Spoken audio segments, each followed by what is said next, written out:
Alalero, or the many-furred creature.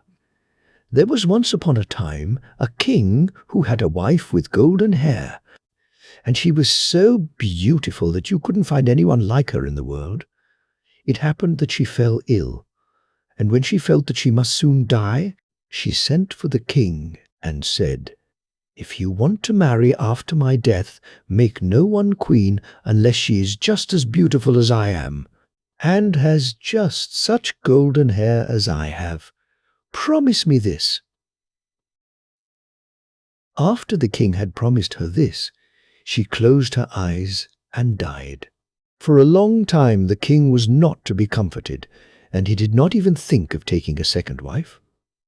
At last his counselors said, "The king must marry again, so that we may have a queen."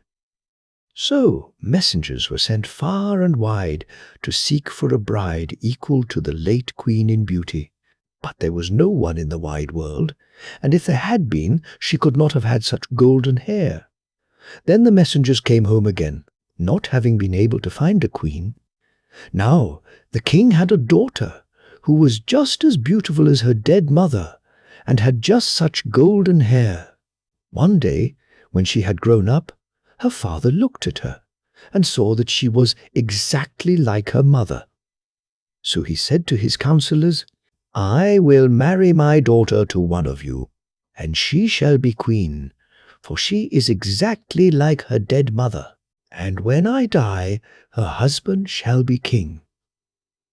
But when the princess heard of her father's decision, she was not at all pleased, and said to him, "Before I do your bidding, I must have 3 dresses, one as golden as the sun, one as silver as the moon, and one as shining as the stars. Besides these, I want a cloak made of 1,000 different kinds of skin. Every animal in your kingdom must give a bit of his skin to it." But she thought to herself, "This will be quite impossible, and I shall not have to marry someone I do not care for." The king, however, was not to be turned from his purpose, and he commanded the most skilled maidens in his kingdom to weave the 3 dresses, one as golden as the sun, and one as silver as the moon, and one as shining as the stars. And he gave orders to all his huntsmen to catch one of every kind of beast in the kingdom, and to get a bit of its skin to make the cloak of 1,000 pieces of fur. At last, when all was ready, the king commanded the cloak to be brought to him, and he spread it out before the princess and said, "Tomorrow shall be your wedding day." When the princess saw that there was no more hope of changing her father's resolution, she determined to flee away. In the night, when everyone else was sleeping, she got up and took 3 things from her treasures: a gold ring, a little gold spinning wheel, and a gold reel. She put the sun, moon, and star dresses in a nutshell, drew on the cloak of many skins, and made her face and hands black with soot. Then she commended herself to God, and went out and travelled the whole night till she came to a large forest. And, as she was very much tired, she sat down inside a hollow tree and fell asleep. The sun rose, and she still slept on and on, although it was nearly noon. Now it happened that the king to whom this wood belonged was hunting in it. When his dogs came to the tree, they sniffed and ran round and round it, barking. The king said to the huntsman, "See what sort of a wild beast is in there." The huntsman went in, and then came back and said, "In the hollow tree there lies a wonderful animal that we don't know, and we have never seen one like it. Its skin is made of 1,000 pieces of fur, but it is lying down asleep." The king said, "See if you can catch it alive, and then fasten it to the cart, and we will take it with us."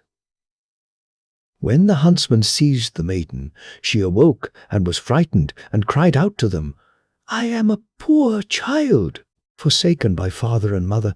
Take pity on me, and let me go with you." Then they said to her, "Many-furred creature, you can work in the kitchen. Come with us, and sweep the ashes together." So they put her in the cart, and they went back to the palace. There they showed her a tiny room under the stairs, where no daylight came, and said to her, "Many-furred creature, you can live and sleep here." Then she was sent into the kitchen, where she carried wood and water, poked the fire, washed vegetables, plucked fowls, swept up the ashes, and did all the dirty work. So the many-furred creature lived for a long time in great poverty. "Ah, beautiful king's daughter, what is going to befall you now?" It happened once, when a great feast was being held in the palace, that she said to the cook, "Can I go upstairs for a little bit and look on? I will stand outside the doors." The cook replied, "Yes, you can go up, but in half an hour you must be back here to sweep up the ashes." Then she took her little oil lamp and went into her little room, drew off her fur cloak, and washed off the soot from her face and hands, so that her beauty shone forth, and it was as if one sunbeam after another were coming out of a black cloud. Then she opened the nut and took out the dress as golden as the sun, and when she had done this, she went up to the feast, and everyone stepped out of her way, for nobody knew her, and they thought she must be a king's daughter. But the king came towards her and gave her his hand, and danced with her, thinking to himself, "My eyes have never beheld anyone so fair." When the dance was ended, she curtsied to him, and when the king looked round, she had disappeared. No one knew whither. The guards who were standing before the palace were called and questioned, but no one had seen her. She had run to her little room and had quickly taken off her dress, made her face and hands black, put on the fur cloak, and was once more the many-furred creature. When she came into the kitchen and was setting about her work of sweeping the ashes together, the cook said to her, "Let that wait till tomorrow, and just cook the king's soup for me. I want to have a little peep at the company upstairs. But be sure that you do not let a hair fall into it. Otherwise you will get nothing to eat in future." So the cook went away, and the many-furred creature cooked the soup for the king. She made a bread soup as well as she possibly could, and when it was done, she fetched her gold ring from her little room and laid it in the tureen in which the soup was to be served up. When the dance was ended, the king had his soup brought to him and ate it, and it was so good that he thought he had never tasted such soup in his life. But when he came to the bottom of the dish, he saw a gold ring lying there, and he could not imagine how it got in. Then he commanded the cook to be brought before him. The cook was terrified when he heard the command, and said to the many-furred creature, "You must have let a hair fall into the soup, and if you have, you deserve a good beating." When he came before the king asked who had cooked the soup. The cook answered, "I cooked it." But the king said, "That's not true, for it was quite different and much better soup than you have ever cooked." Then the cook said, "I must confess, I did not cook the soup. The many-furred creature did." "Let her be brought before me," said the king. When the many-furred creature came, the king asked her who she was. "I am a poor child without father or mother." Then he asked her, "What do you do in my palace? I am of no use except to have boots thrown at my head. How did you get the ring which was in the soup?" He asked. "I know nothing at all about the ring," she answered.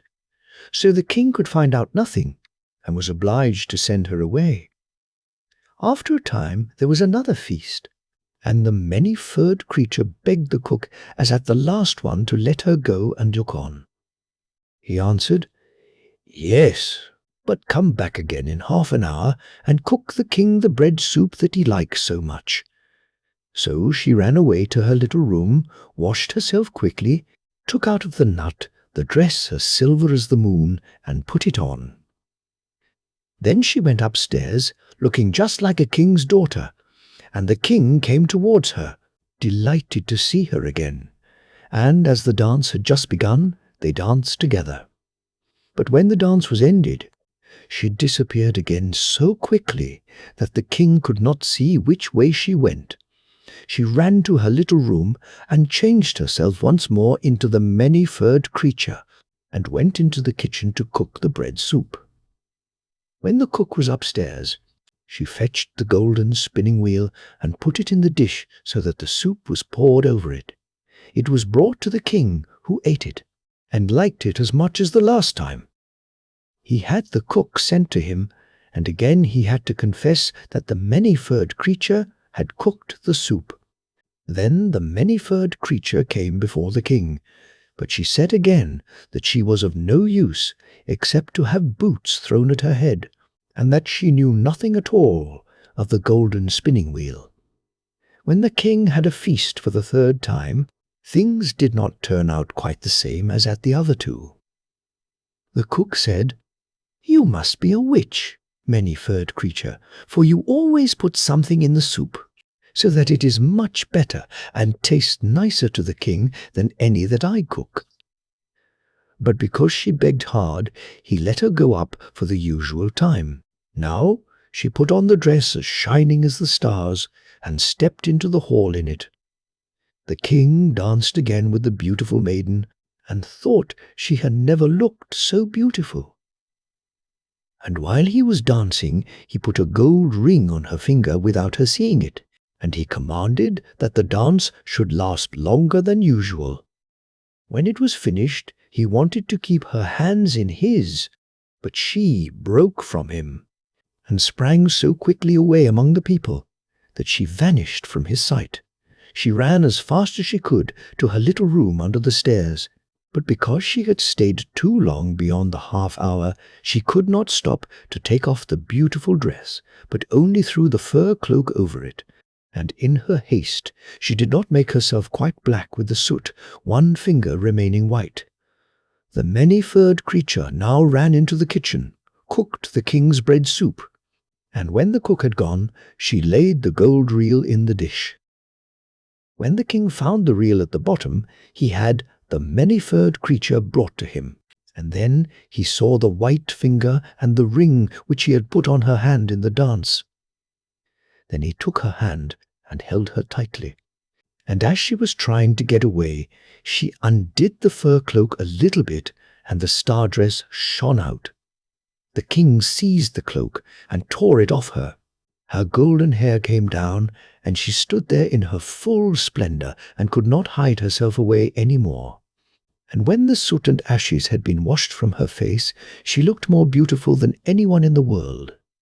But the king said, "You are my dear bride, and we will never be separated from one another."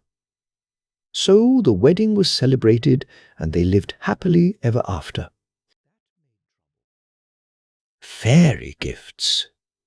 It generally happens that people's surroundings reflect more or less accurately their minds and dispositions, so perhaps that is why the flower fairy lived in a lovely palace, with the most delightful garden you can imagine, full of flowers and trees and fountains and fish ponds and everything nice.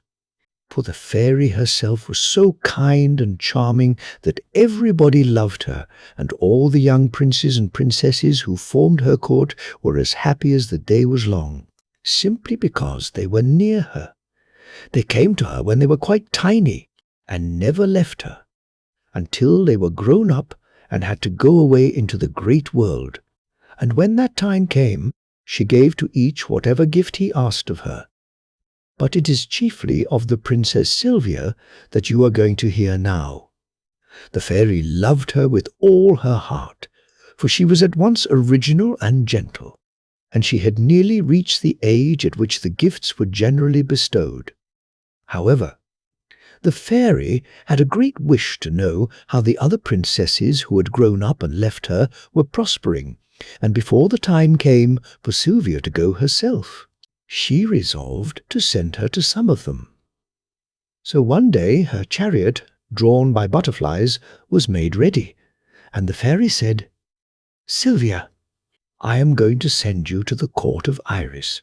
She will receive you with pleasure for my sake as well as for your own. In 2 months you may come back to me again, and I shall expect you to tell me what you think of her." Sylvia was very unwilling to go away, but as the fairy wished it, she said nothing. Only when the 2 months were over, she stepped joyfully into the butterfly chariot and could not get back quickly enough to the flower. Fairy, who, for her part, was equally delighted to see her again. "Now, child," said she, "tell me what impression you have received." "You sent me, madam," answered Sylvia, "to the court of Iris, on whom you had bestowed the gift of beauty. She never tells anyone, however, that it was your gift, though she often speaks of your kindness in general. It seemed to me that her loveliness, which fairly dazzled me at first, had absolutely deprived her of the use of any of her other gifts or graces. In allowing herself to be seen, she appeared to think that she was doing all that could possibly be required of her. But, unfortunately, while I was still with her, she became seriously ill, and though she presently recovered, her beauty is entirely gone, so that she hates the very sight of herself, and is in despair. She entreated me to tell you what had happened, and to beg you, in pity, to give her beauty back to her. And indeed she does need it terribly, for all the things in her that were tolerable and even agreeable, when she was so pretty, seem quite different now. She is ugly, and it is so long since she thought of using her mind or her natural cleverness, that I really don't think she has any left now. She is quite aware of all this herself, so you may imagine how unhappy she is, and how earnestly she begs for your aid." "You have told me what I wanted to know," cried the fairy, "but alas, I cannot help her. My gifts can be given but once." Some time passed in all the usual delights of the Flower Fairy's palace, and then she sent for Sylvia again, and told her she was to stay for a little while with the Princess Daphne, and accordingly the butterflies whisked her off and set her down in quite a strange kingdom. But she had only been there a very little time, before a wandering butterfly brought a message from her to the fairy, begging that she might be sent for as soon as possible, and before very long she was allowed to return. "Ah, madam," cried she, "what a place you sent me to that time!" "Why, what was the matter?" asked the fairy. "Daphne was one of the princesses who asked for the gift of eloquence, if I remember rightly." "And very ill the gift of eloquence becomes a woman," replied Sylvia with an air of conviction. "It is true that she speaks well, and her expressions are well chosen, but then she never leaves off talking, and though at first one may be amused, one ends by being wearied to death. Above all things, she loves any assembly for settling the affairs of her kingdom, for on those occasions she can talk and talk without fear of interruption. But even then, the moment it is over, she is ready to begin again about anything or nothing, as the case may be. Oh, how glad I was to come away, I cannot tell you." The fairy smiled at Sylvia's unfeigned disgust at her late experience, but after allowing her a little time to recover, she sent her to the court of the Princess Cynthia, where she left her for 3 months. At the end of that time, Sylvia came back to her with all the joy and contentment that one feels at being once more beside a dear friend. The fairy, as usual, was anxious to hear what she thought of Cynthia, who had always been amiable and to whom she had given the gift of pleasing. "I thought at first," said Sylvia, "that she must be the happiest princess in the world. She had 1,000 lovers who vied with one another in their efforts to please and gratify her. Indeed, I had nearly decided that I would ask a similar gift." "Have you altered your mind, then?" interrupted the fairy. "Yes, indeed, madam," replied Sylvia, "and I will tell you why. The longer I stayed, the more I saw that Cynthia was not really happy. In her desire to please everyone, she ceased to be sincere and degenerated into a mere coquette. And even her lovers felt that the charms and fascinations which were exercised upon all who approached her without distinction were valueless, so that in the end they ceased to care for them and went away disdainfully. "I am pleased with you, child," said the fairy. "Enjoy yourself here for a while, and presently you shall go to Phillida." Sylvia was glad to have leisure to think, for she could not make up her mind at all what she should ask for herself, and the time was drawing very near. However, before very long the fairy sent her to Phillida and waited for her report with unabated interest. "I reached her court safely," said Sylvia, "and she received me with much kindness, and immediately began to exercise upon me that brilliant wit which you had bestowed upon her. I confess that I was fascinated by it, and for a week thought that nothing could be more desirable. The time passed like magic, so great was the charm of her society. But I ended by ceasing to covet that gift more than any of the others I have seen, for, like the gift of pleasing, it cannot really give satisfaction.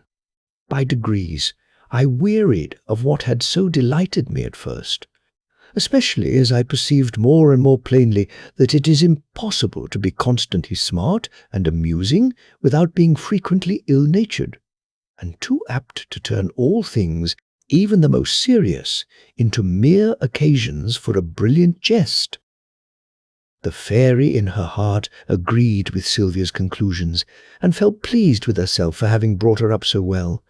But now the time was come for Sylvia to receive her gift, and all her companions were assembled. The fairy stood in the midst, and in the usual manner asked what she would take with her into the great world. Sylvia paused for a moment, and then answered, "A quiet spirit." And the fairy granted her request. This lovely gift makes life a constant happiness to its possessor, and to all who are brought into contact with her. She has all the beauty of gentleness and contentment in her sweet face, and if at times it seems less lovely through some chance grief or disquietude, the hardest thing that one ever hears said is, "Sylvia's dear face is pale today." It grieves one to see her so. And when, on the contrary, she is gay and joyful, the sunshine of her presence rejoices all who have the happiness of being near her. Heart of Ice. Once upon a time there lived a king and queen who were foolish beyond all telling, but nevertheless they were vastly fond of one another. It is true that certain spiteful people were heard to say that this was only one proof, the more of their exceeding foolishness, but of course you will understand that these were not their own courtiers, since, after all, they were a king and queen, and up to this time all things had prospered with them. For in those days the one thing to be thought of in governing a kingdom was to keep well with all the fairies and enchanters, and on no account to stint them of the cakes, the ells of ribbon, and similar trifles which were their due, and, above all things, when there was a christening, to remember to invite every single one, good, bad, or indifferent, to the ceremony. Now, the foolish queen had one little son who was just going to be christened, and for several months she had been hard at work preparing an enormous list of the names of those who were to be invited. But she quite forgot that it would take nearly as long to read it over as it had taken to write it out. So, when the moment of the christening arrived, the king, to whom the task had been entrusted, had barely reached the end of the second page, and his tongue was tripping with fatigue and haste, as he repeated the usual formula, "I conjure and pray you, fairy so-and-so, or enchanter such-a-one, to honour me with a visit and graciously bestow your gifts upon my son." To make matters worse, word was brought to him that the fairies asked on the first page had already arrived and were waiting impatiently in the great hall, and grumbling that nobody was there to receive them. Thereupon he gave up the list in despair and hurried to greet those whom he had succeeded in asking, imploring their goodwill so humbly that most of them were touched and promised that they would do his son no harm. But there happened to be among them a fairy from a far country about whom they knew nothing, though her name had been written on the first page of the list. This fairy was annoyed that after having taken the trouble to come so quickly, there had been no one to receive her, or help her to alight from the great ostrich on which she had travelled from her distant home, and now she began to mutter to herself in the most alarming way. "Oh, prate away," said she. "Your son will never be anything to boast of. Say what you will, he will be nothing but a mannikin." No doubt she would have gone on longer in this strain and given the unhappy little prince 6 undesirable gifts, if it had not been for the good fairy Genesta, who held the kingdom under her special protection, and who luckily hurried in just in time to prevent further mischief. When she had, by compliments and entreaties, pacified the unknown fairy and persuaded her to say no more, she gave the king a hint that now was the time to distribute the presents, after which ceremony they all took their departure, excepting the fairy Genesta, who then went to see the queen and said to her, "A nice mass you seem to have made of this business, madam. Why did you not condescend to consult me? But foolish people like you always think they can do without help or advice, and I observe that, in spite of all my goodness to you, you had not even the civility to invite me." "Ah, dear madam," cried the king, throwing himself at her feet, "did I ever have time to get as far as your name? See where I put in this mark when I abandoned the hopeless undertaking which I had but just begun." "There, there," said the fairy. "I am not offended. I don't allow myself to be put out by trifles like that with people I really am fond of. But now, about your son, I have saved him from a great many disagreeable things. But you must let me take him away and take care of him. And you will not see him again until he is all covered with fur." At these mysterious words, the king and queen burst into tears, for they lived in such a hot climate themselves that how or why the prince should come to be covered with fur they could not imagine, and thought it must portend some great misfortune to him. However, Genesta told them not to disquiet themselves. "If I left him to you to bring up," said she, "you would be certain to make him as foolish as yourselves. I do not even intend to let him know that he is your son. As for you, you had better give your minds to governing your kingdom properly." So saying, she opened the window, and catching up the little prince, cradle and all, she glided away in the air as if she were skating upon ice, leaving the king and queen in the greatest affliction. They consulted everyone who came near them as to what the fairy could possibly have meant by saying that when they saw their son again he would be covered with fur. But nobody could offer any solution of the mystery, only they all seemed to agree that it must be something frightful, and the king and queen made themselves more miserable than ever, and wandered about their palace in a way to make anyone pity them. Meantime, the fairy had carried off the little prince to her own castle, and placed him under the care of a young peasant woman, whom she bewitched so as to make her think that this new baby was one of her own children. So the prince grew up healthy and strong, leading the simple life of a young peasant, for the fairy thought that he could have no better training. Only as he grew older, she kept him more and more with herself, that his mind might be cultivated and exercised as well as his body. But her care did not cease there. She resolved that he should be tried by hardships and disappointments, and the knowledge of his fellow men.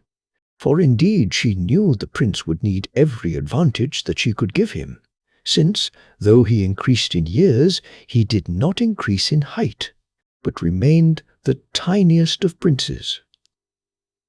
However, in spite of this, he was exceedingly active and well-formed, and altogether so handsome and agreeable that the smallness of his stature was of no real consequence. The prince was perfectly aware that he was called by the ridiculous name of mannikin, but he consoled himself by vowing that, happen what might, he would make it illustrious.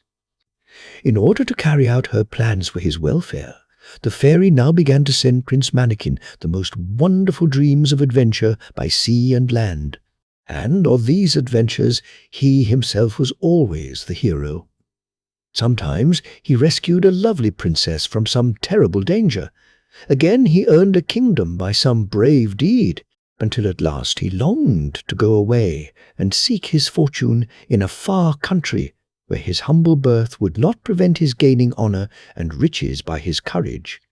And it was with a heart full of ambitious projects that he rode one day into a great city not far from the fairy's castle. As he had set out intending to hunt in the surrounding forest, he was quite simply dressed, and carried only a bow and arrows and a light spear. But even thus arrayed, he looked graceful and distinguished.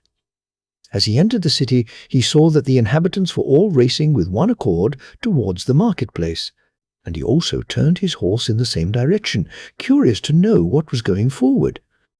When he reached the spot, he found that certain foreigners of strange and outlandish appearance were about to make a proclamation to the assembled citizens, and he hastily pushed his way into the crowd until he was near enough to hear the words of the venerable old man who was their spokesman.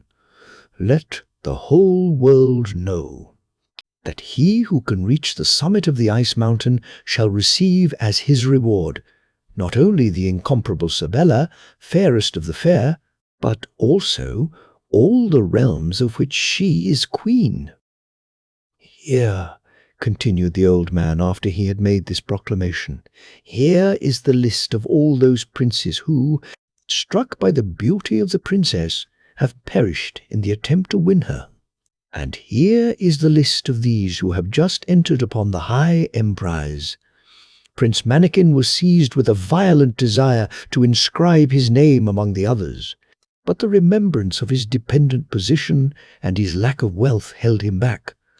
But while he hesitated, the old man, with many respectful ceremonies, unveiled a portrait of the lovely Sabella, which was carried by some of the attendants, and after one glance at it, the prince delayed no longer, but, rushing forward, demanded permission to add his name to the list. When they saw his tiny stature, anti-simple attire, the strangers looked at each other doubtfully, not knowing whether to accept or refuse him. But the prince said haughtily, "Give me the paper that I may sign it." And they obeyed. What? Between admiration for the princess and annoyance at the hesitation shown by her ambassadors, the prince was too much agitated to choose any other name than the one by which he was always known. But when, after all the grand titles of the other princes, he simply wrote Mannikin, the ambassadors broke into shouts of laughter.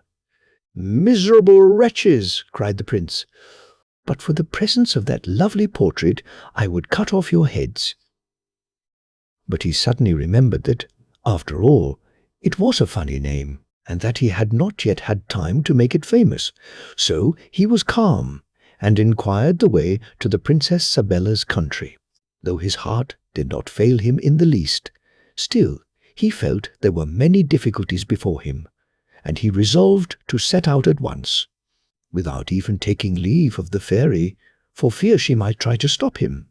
Everybody in the town who knew him made great fun of the idea of Mannikin's undertaking such an expedition, and it even came to the ears of the foolish king and queen, who laughed over it more than any of the others, without having an idea that the presumptuous Mannikin was their only son. Meantime, the prince was travelling on, though the direction he had received for his journey were none of the clearest. 400 leagues north of Mount Caucasus, you will receive your orders and instructions for the conquest of the ice mountain. Fine marching orders, those, for a man starting from a country near where Japan is nowadays. However, he fared eastward, avoiding all towns, lest the people should laugh at his name. For, you see, he was not a very experienced traveller, and had not yet learned to enjoy a joke, even if it were against himself. At night he slept in the woods, and at first he lived upon wild fruits. But the fairy, who was keeping a benevolent eye upon him, thought that it would never do to let him be half-starved in that way, so she took to feeding him with all sorts of good things while he was asleep, and the prince wondered very much that when he was awake he never felt hungry. True to her plan, the fairy sent him various adventures to prove his courage, and he came successfully through them all. Only in his last fight with a furious monster, rather like a tiger, he had the ill luck to lose his horse. However, nothing daunted, he struggled on foot, and at last reached a seaport. Here he found a boat sailing for the coast which he desired to reach, and, having just enough money to pay his passage, he went on board, and they started. But after some days a fearful storm came on, which completely wrecked the little ship, and the prince only saved his life by swimming a long, long way to the only land that was in sight, and which proved to be a desert island. Here he lived by fishing and hunting, always hoping that the good fairy would presently rescue him. One day, as he was looking sadly out to sea, he became aware of a curious-looking boat, which was drifting slowly towards the shore, and which presently ran into a little creek, and there stuck fast in the sand. Prince Manikin rushed down eagerly to examine it, and saw with amazement that the masts and spars were all branched and covered thickly with leaves until it looked like a little wood. Thinking from the stillness that there could be no one on board, the prince pushed aside the branches and sprang over the side, and found himself surrounded by the crew, who lay motionless as dead men, and in a most deplorable condition. They, too, had become almost like trees, and were growing to the deck, or to the masts, or to the sides of the vessel, or to whatever they had happened to be touching when the enchantment fell upon them. Manikin was struck with pity for their miserable plight, and set to work with might and main to release them. With the sharp point of one of his arrows, he gently detached their hands and feet from the wood, which held them fast, and carried them on shore, one after another, where he rubbed their rigid limbs and bathed them with infusions of various herbs with such success that, after a few days, they recovered perfectly, and were as fit to manage a boat as ever. You may be sure that the good fairy Genesta had something to do with this marvellous cure, and she also put it into the prince's head to rub the boat itself with the same magic herbs, which cleared it entirely, and not before it was time, for, at the rate at which it was growing before, it would very soon have become a forest.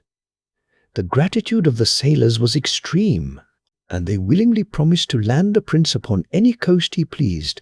But when he questioned them about the extraordinary thing that had happened to them and to their ship, they could in no way explain it, except that they said that as they were passing along a thickly wooded coast, a sudden gust of wind had reached them from the land and enveloped them in a dense cloud of dust, after which everything in the boat that was not metal had sprouted and blossomed, as the prince had seen, and that they themselves had grown gradually numb and heavy, and had finally lost all consciousness.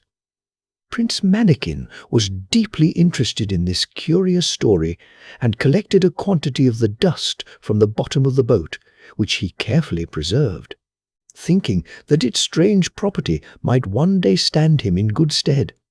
Then they joyfully left the desert island, and after a long and prosperous voyage over calm seas, they at length came in sight of land, and resolved to go on shore, not only to take in a fresh stock of water and provisions, but also to find out, if possible, where they were and in what direction to proceed. As they neared the coast, they wondered if this could be another uninhabited land, for no human beings could be distinguished, and yet that something was stirring became evident. For in the dust clouds that moved near the ground, small dark forms were dimly visible. These appeared to be assembling at the exact spot where they were preparing to run ashore. And what was their surprise to find? They were nothing more nor less than large and beautiful spaniels, some mounted as sentries, others grouped in companies and regiments, all eagerly watching their disembarkation. When they found that Prince Mannikin, instead of saying, "Shoot them," as they had feared, said, "Hi, good dog," in a thoroughly friendly and ingratiating way. They crowded round him with a great wagging of tails and giving of paws, and very soon made him understand that they wanted him to leave his men with the boat and follow them. The prince was so curious to know more about them that he agreed willingly. So, after arranging with the sailors to wait for him 15 days, and then, if he had not come back, to go on their way without him, he set out with his new friends. Their way lay inland, and Mannikin noticed with great surprise that the fields were well cultivated, and that the carts and ploughs were drawn by horses or oxen, just as they might have been in any other country. And when they passed any village, the cottages were trim and pretty, and an air of prosperity was everywhere. At one of the villages, a dainty little repast was set before the prince, and while he was eating, a chariot was brought, drawn by 2 splendid horses, which were driven with great skill by a large spaniel. In this carriage he continued his journey very comfortably, passing many similar equipages upon the road, and being always most courteously saluted by the spaniels who occupied them. At last they drove rapidly into a large town, which Prince Mannikin had no doubt was the capital of the kingdom. News of his approach had evidently been received, for all the inhabitants were at their doors and windows, and all the little spaniels had climbed upon the wall and gates to see him arrive. The prince was delighted with the hearty welcome they gave him, and looked round him with the deepest interest. After passing through a few wide streets, well paved and adorned with avenues of fine trees, they drove into the courtyard of a grand palace, which was full of spaniels who were evidently soldiers. "The king's bodyguard," thought the prince to himself as he returned their salutations. And then the carriage stopped, and he was shown into the presence of the king, who lay upon a rich Persian carpet surrounded by several little spaniels, who were occupied in chasing away the flies lest they should disturb his majesty. He was the most beautiful of all spaniels, with a look of sadness in his large eyes, which, however, quite disappeared as he sprang up to welcome Prince Mannikin with every demonstration of delight. After which he made a sign to his courtiers, who came one by one to pay their respects to the visitor. The prince thought that he would find himself puzzled as to how he should carry on a conversation.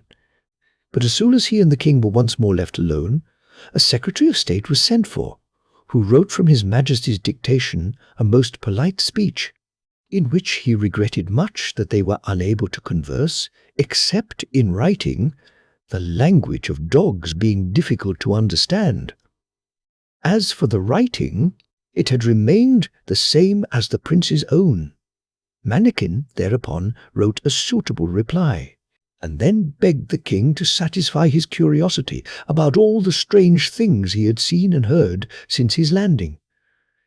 This appeared to awaken sad recollections in the king's mind, but he informed the prince that he was called King Bayard, and that a fairy, whose kingdom was next his own, had fallen violently in love with him, and had done all she could to persuade him to marry her, but that he could not do so as he himself was the devoted lover of the Queen of the Spice Islands.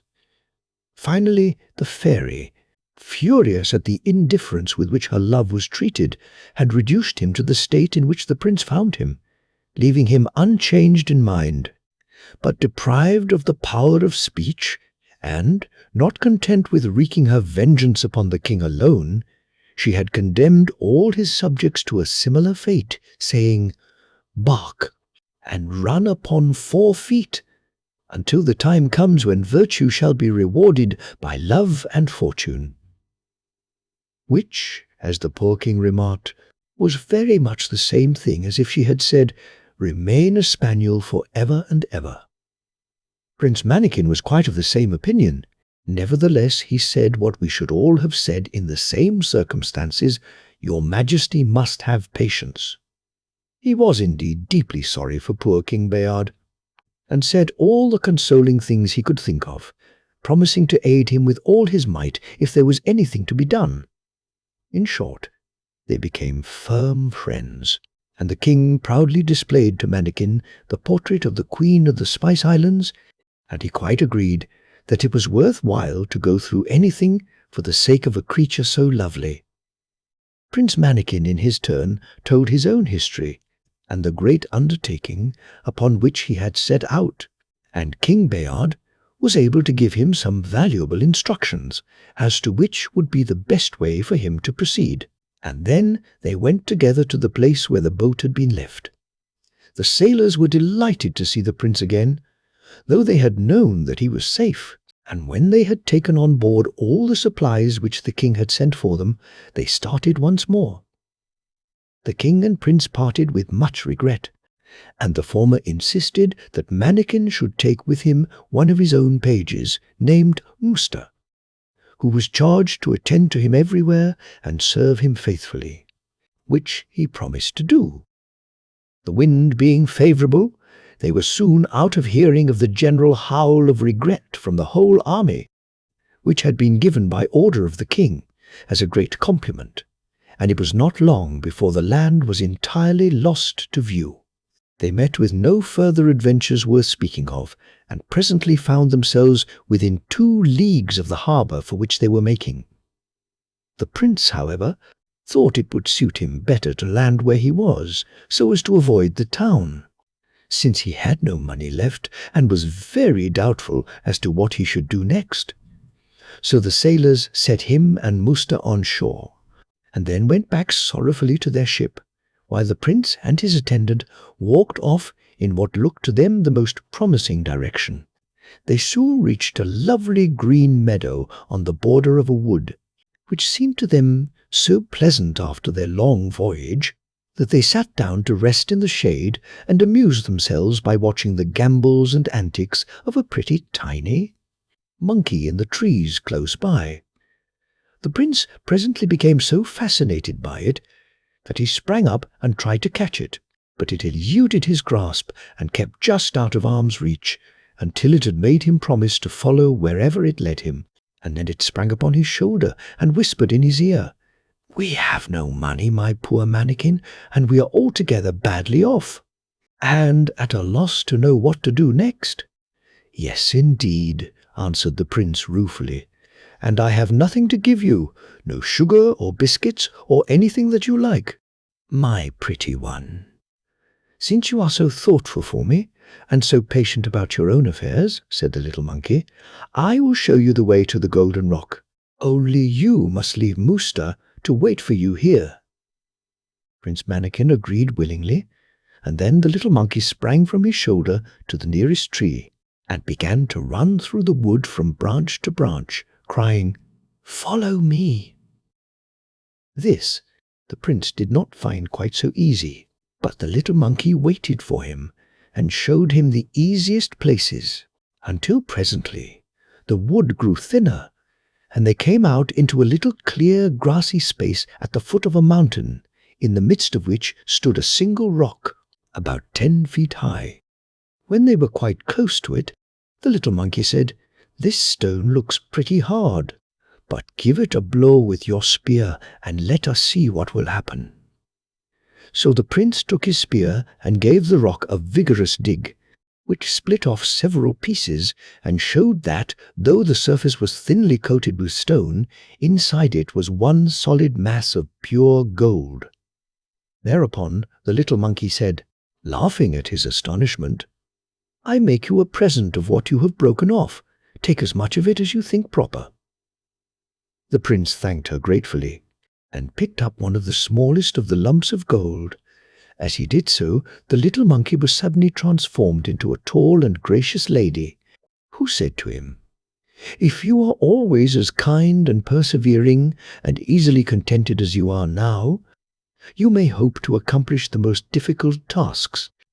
Go on your way, and have no fear that you will be troubled any more for lack of gold.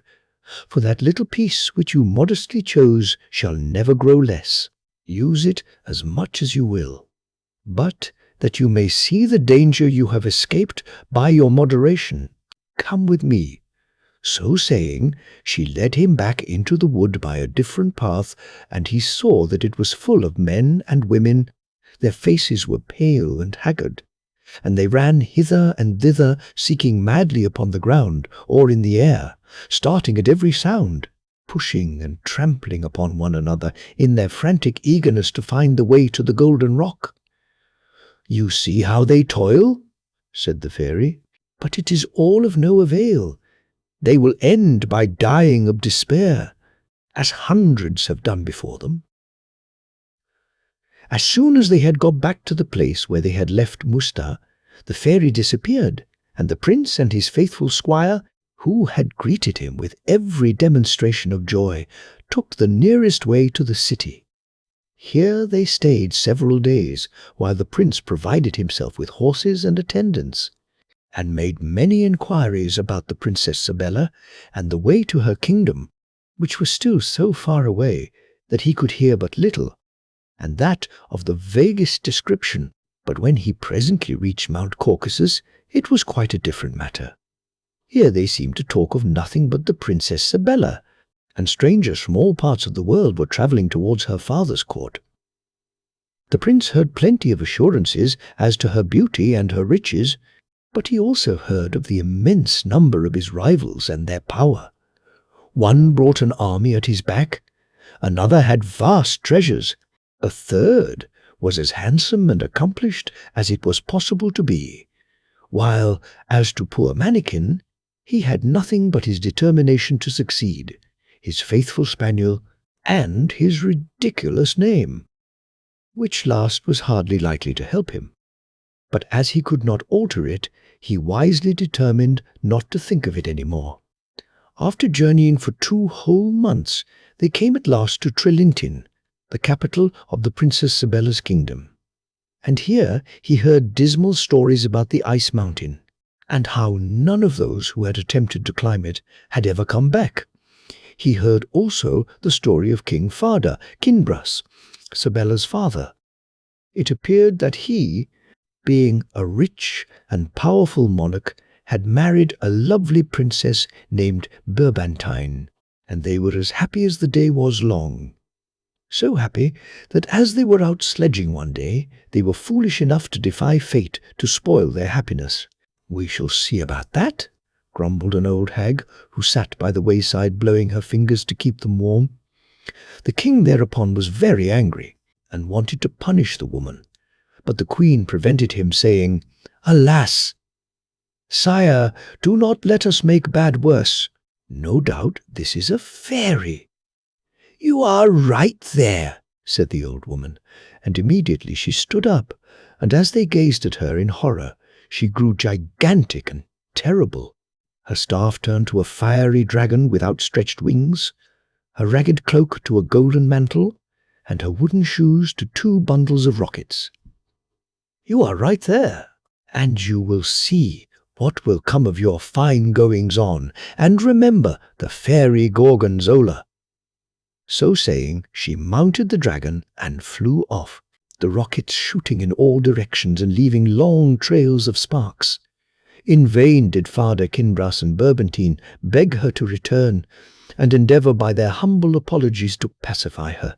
She never so much as looked at them, and was very soon out of sight, leaving them a prey to all kinds of dismal forebodings.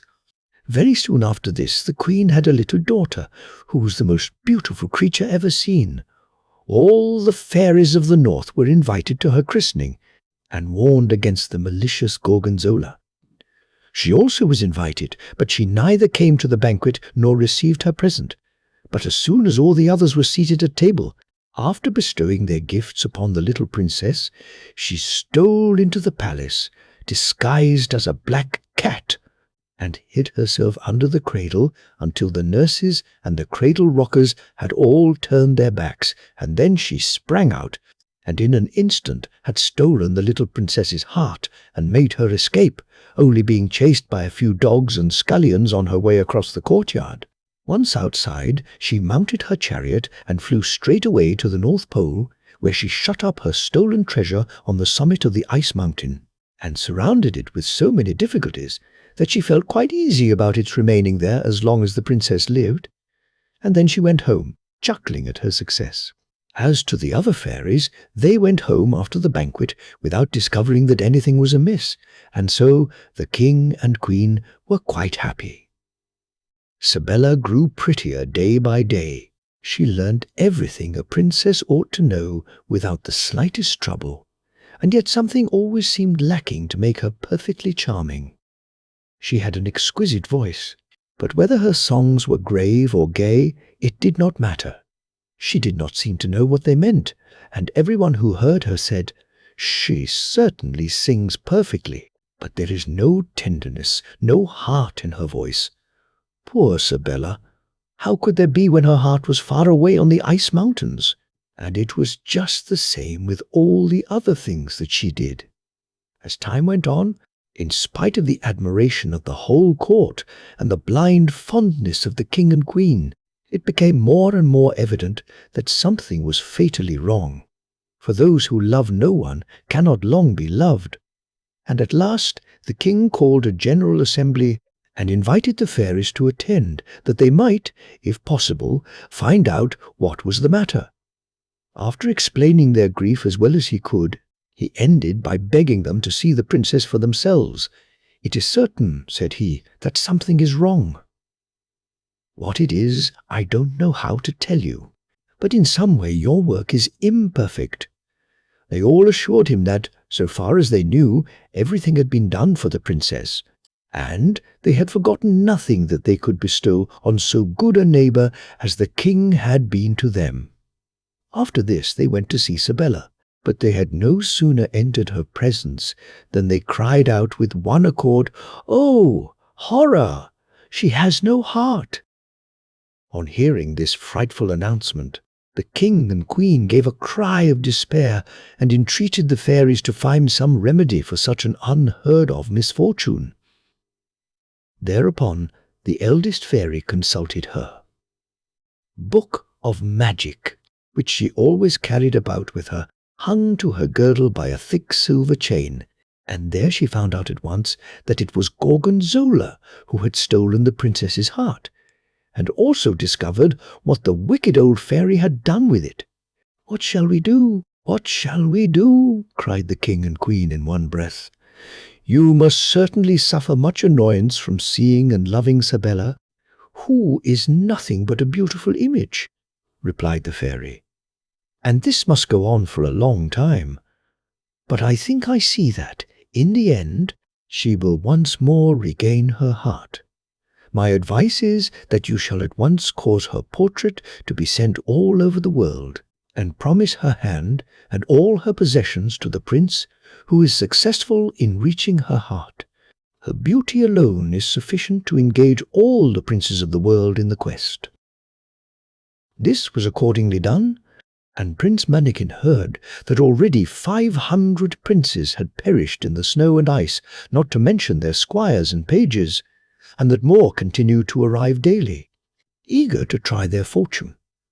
After some consideration, he determined to present himself at court, but his arrival made no stir, as his retinue was as inconsiderable as his stature, and the splendour of his rivals was great enough to throw even Farder Kinbrass himself into the shade.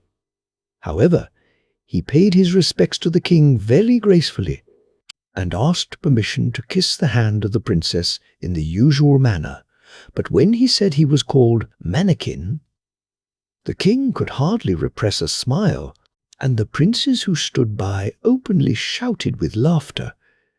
Turning to the king, Prince Mannikin said with great dignity, "Pray laugh if it pleases your majesty. I am glad that it is in my power to afford you any amusement, but I am not a plaything for these gentlemen, and I must beg them to dismiss any ideas of that kind from their minds at once." And with that he turned upon the one who had laughed the loudest and proudly, challenged him to a single combat. This prince, who was called Fadasse, accepted the challenge very scornfully, mocking at Mannikin, whom he felt sure had no chance against himself, but the meeting was arranged for the next day. When Prince Mannikin quitted the king's presence, he was conducted to the audience hall of the Princess Sabella. The sight of so much beauty and magnificence almost took his breath away for an instant, but, recovering himself with an effort, he said, "Lovely princess, irresistibly drawn by the beauty of your portrait, I come from the other end of the world to offer my services to you. My devotion knows no bounds, but my absurd name has already involved me in a quarrel with one of your courtiers. Tomorrow I am to fight this ugly, overgrown prince, and I beg you to honor the combat with your presence, and prove to the world that there is nothing in a name, and that you deign to accept Mannikin as your knight." When it came to this, the princess could not help being amused, for, though she had no heart, she was not without humour. However, she answered graciously that she accepted with pleasure, which encouraged the prince to entreat further that she would not show any favour to his adversary. "Alas," said she, "I favour none of these foolish people who weary me with their sentiment and their folly. I do very well as I am, and yet from one year's end to another they talk of nothing but delivering me from some imaginary affliction. Not a word do I understand of all their pratings about love, and who knows what dull things besides, which, I declare to you, I cannot even remember." Mannikin was quick enough to gather from this speech that to amuse and interest the princess would be a far surer way of gaining her favour than to add himself to the list of those who continually teased her about that mysterious thing called love, which she was so incapable of comprehending. So he began to talk of his rivals, and found in each of them something to make merry over, in which diversion the princess joined him heartily, and so well did he succeed in his attempt to amuse her, that before very long she declared that of all the people at court he was the one to whom she preferred to talk. The following day, at the time appointed for the combat, when the king, the queen, and the princess had taken their places, and the whole court and the whole town were assembled to see the show, Prince Fadasse rode into the lists magnificently armed and accoutred, followed by 24 squires and 100 men-at-arms, each one leading a splendid horse, while Prince Mannikin entered from the other side armed only with his spear, and followed by the faithful Musta.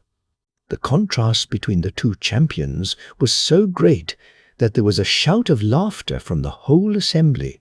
But when, at the sounding of a trumpet, the combatants rushed upon each other, and Mannikin, eluding the blow aimed at him, succeeded in thrusting Prince Fadasse from his horse and pinning him to the sand with his spear, it changed to a murmur of admiration.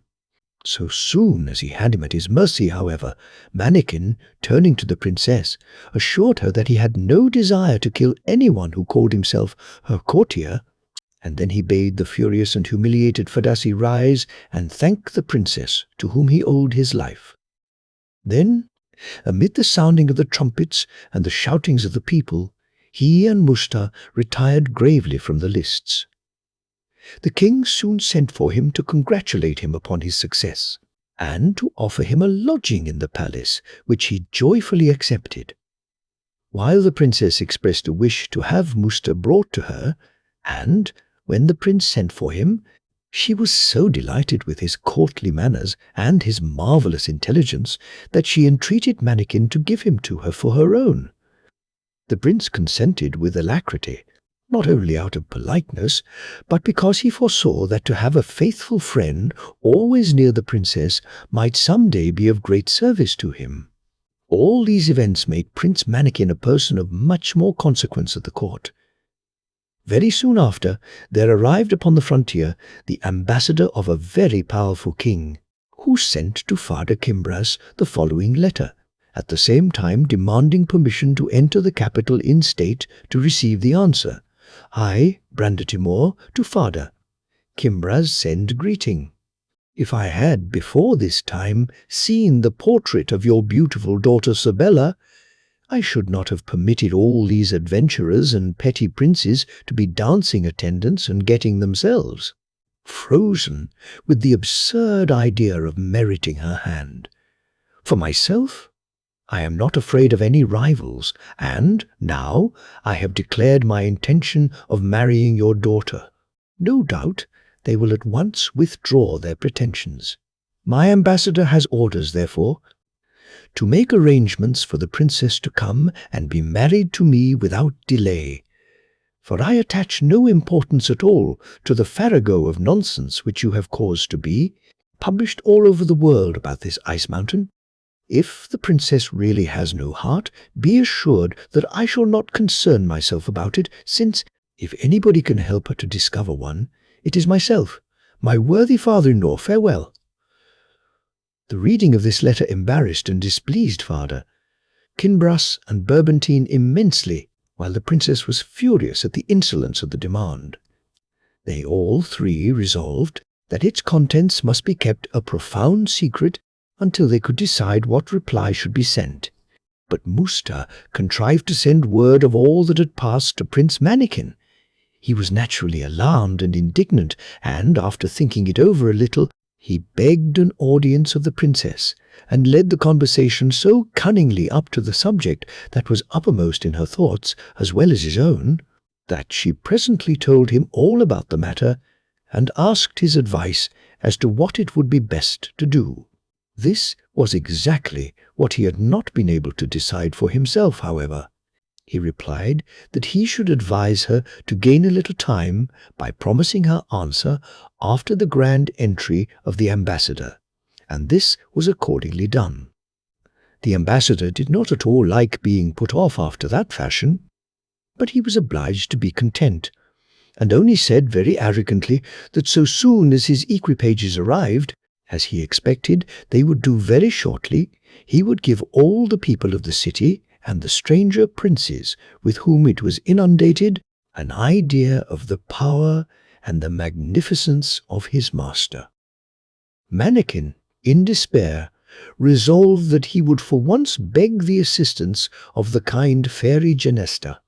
He often thought of her, and always with gratitude, but from the moment of his setting out he had determined to seek her aid only on the greatest occasions. That very night, when he had fallen asleep quite worn out with thinking over all the difficulties of the situation, he dreamed that the fairy stood beside him and said, "Mannikin, you have done very well so far. Continue to please me, and you shall always find good friends when you need them most. As for this affair with the ambassador, you can assure Sabella that she may look forward tranquilly to his triumphal entry, since it will all turn out well for her in the end." The prince tried to throw himself at her feet to thank her, but woke to find it was all a dream. Nevertheless, he took fresh courage, and went next day to see the princess, to whom he gave many mysterious assurances that all would yet be well. He even went so far as to ask her if she would not be very grateful to anyone who would rid her of the insolent Brandatimor, to which she replied that her gratitude would know no bounds. Then he wanted to know what would be her best wish for the person who was lucky enough to accomplish it, to which she said that she would wish them to be as insensible to the folly called love as she was herself. This was indeed a crushing speech to make to such a devoted lover as Prince Mannikin, but he concealed the pain it caused him with great courage. And now The ambassador sent to say that on the very next day he would come in state to receive his answer. And from the earliest dawn the inhabitants were astir to secure the best places for the grand sight, but the good fairy Genesta was providing them an amount of amusement they were far from expecting, for she so enchanted the eyes of all the spectators that when the ambassador's gorgeous procession appeared, the splendid uniforms seemed to them miserable rags that a beggar would have been ashamed to wear. The prancing horses appeared as wretched skeletons, hardly able to drag one leg after the other, while their trappings, which really sparkled with gold and jewels, looked like old sheepskins that would not have been good enough for a plough horse. The pages resembled the ugliest sweeps. The trumpets gave no more sound than whistles made of onion stalks, or combs wrapped in paper, while the train of 50 carriages looked no better than 50 donkey carts. In the last of these sat the ambassador, with the haughty and scornful air which he considered becoming in the representative of so powerful a monarch. For this was the crowning point of the absurdity of the whole procession, that all who took part in it wore the expression of vanity and self-satisfaction and pride in their own appearance and all their surroundings, which they believed their splendor amply justified. The laughter and howls of derision from the whole crowd rose ever louder and louder as the extraordinary cortege advanced, and at last reached the ears of the king as he waited in the audience hall, and before the procession reached the palace he had been informed of its nature, and, supposing that it must be intended as an insult, he ordered the gates to be closed. You may imagine the fury of the ambassador when, after all his pomp and pride, the king absolutely and unaccountably refused to receive him. He raved wildly both against king and people, and the cortege retired in great confusion, jeered at and pelted with stones and mud by the enraged crowd. It is needless to say that he left the country as fast as horses could carry him, but not before he had declared war, with the most terrible menaces threatening to devastate the country with fire and sword. Some days after this disastrous embassy, King Bayard sent couriers to Prince Manikin with a most friendly letter, offering his services in any difficulty, and inquiring with the deepest interest how he fared. Manikin at once replied, relating all that had happened since they parted, not forgetting to mention the event which had just involved Farda, Kinbras, and Brandatimor in this deadly quarrel. And he ended by entreating his faithful friend to dispatch a few thousands of his veteran spaniels to his assistance. Neither the king, the queen, nor the princess could in the least understand the amazing conduct of Brandatimor's ambassador.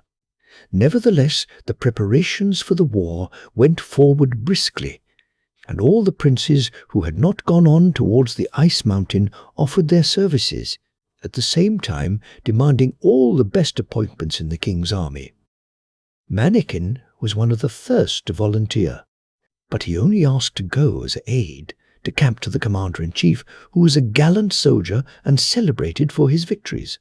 As soon as the army could be got together, it was marched to the frontier, where it met the opposing force headed by Brandatimor himself, who was full of fury, determined to avenge the insult to his ambassador and to possess himself of the Princess Sabella.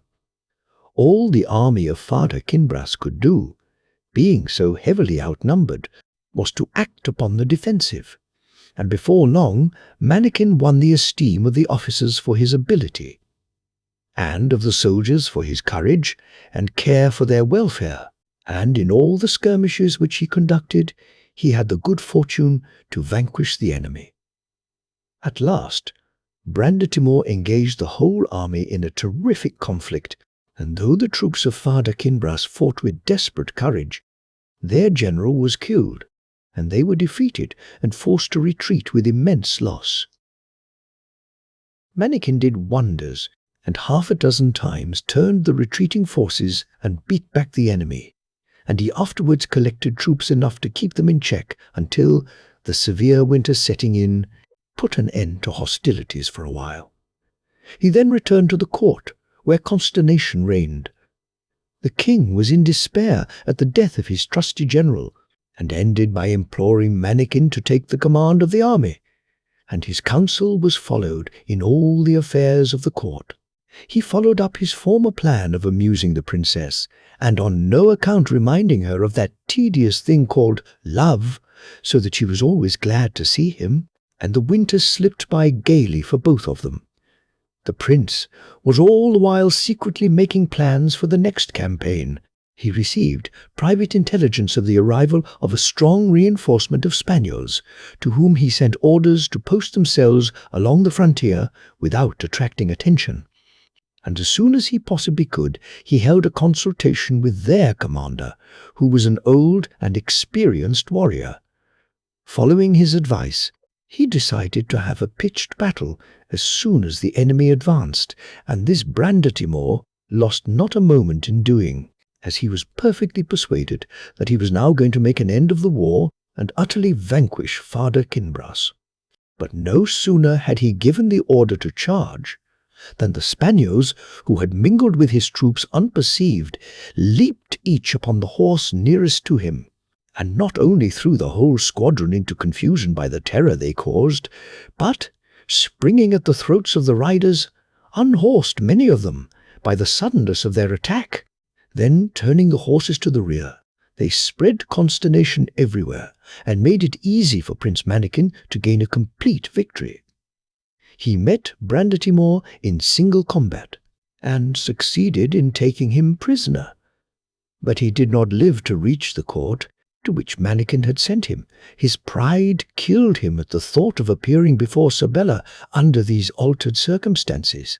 In the meantime, Prince Fadassi and all the others who had remained behind were setting out with all speed for the conquest of the Ice Mountain, being afraid that Prince Manikin might prove as successful in that as he seemed to be in everything else, and when Manikin returned, he heard of it with great annoyance. True, he had been serving the princess, but she only admired and praised him for his gallant deeds, and seemed no whit nearer bestowing on him the love he so ardently desired. And all the comfort Musta could give him on the subject was that at least she loved no one else, and with that he had to content himself. But he determined that, come what might, he would delay no longer, but attempt the great undertaking for which he had come so far. When he went to take leave of the king and queen, they entreated him not to go, as they had just heard that Prince Fadase and all who accompanied him had perished in the snow, but he persisted in his resolve. As for Sabella, she gave him her hand to kiss with precisely the same gracious indifference as she had given it to him the first time they met. It happened that this farewell took place before the whole court, and so great a favourite had Prince Manikin become that they were all indignant at the coldness with which the princess treated him. Finally the king said to him, "Prince, you have constantly refilled all the gifts which, in my gratitude for your invaluable services, I have offered to you. But I wish the princess to present you with her cloak of marten's fur, and that I hope you will not reject." Now this was a splendid fur mantle which the princess was very fond of wearing, not so much because she felt cold, as that its richness set off to perfection the delicate tints of her complexion and the brilliant gold of her hair.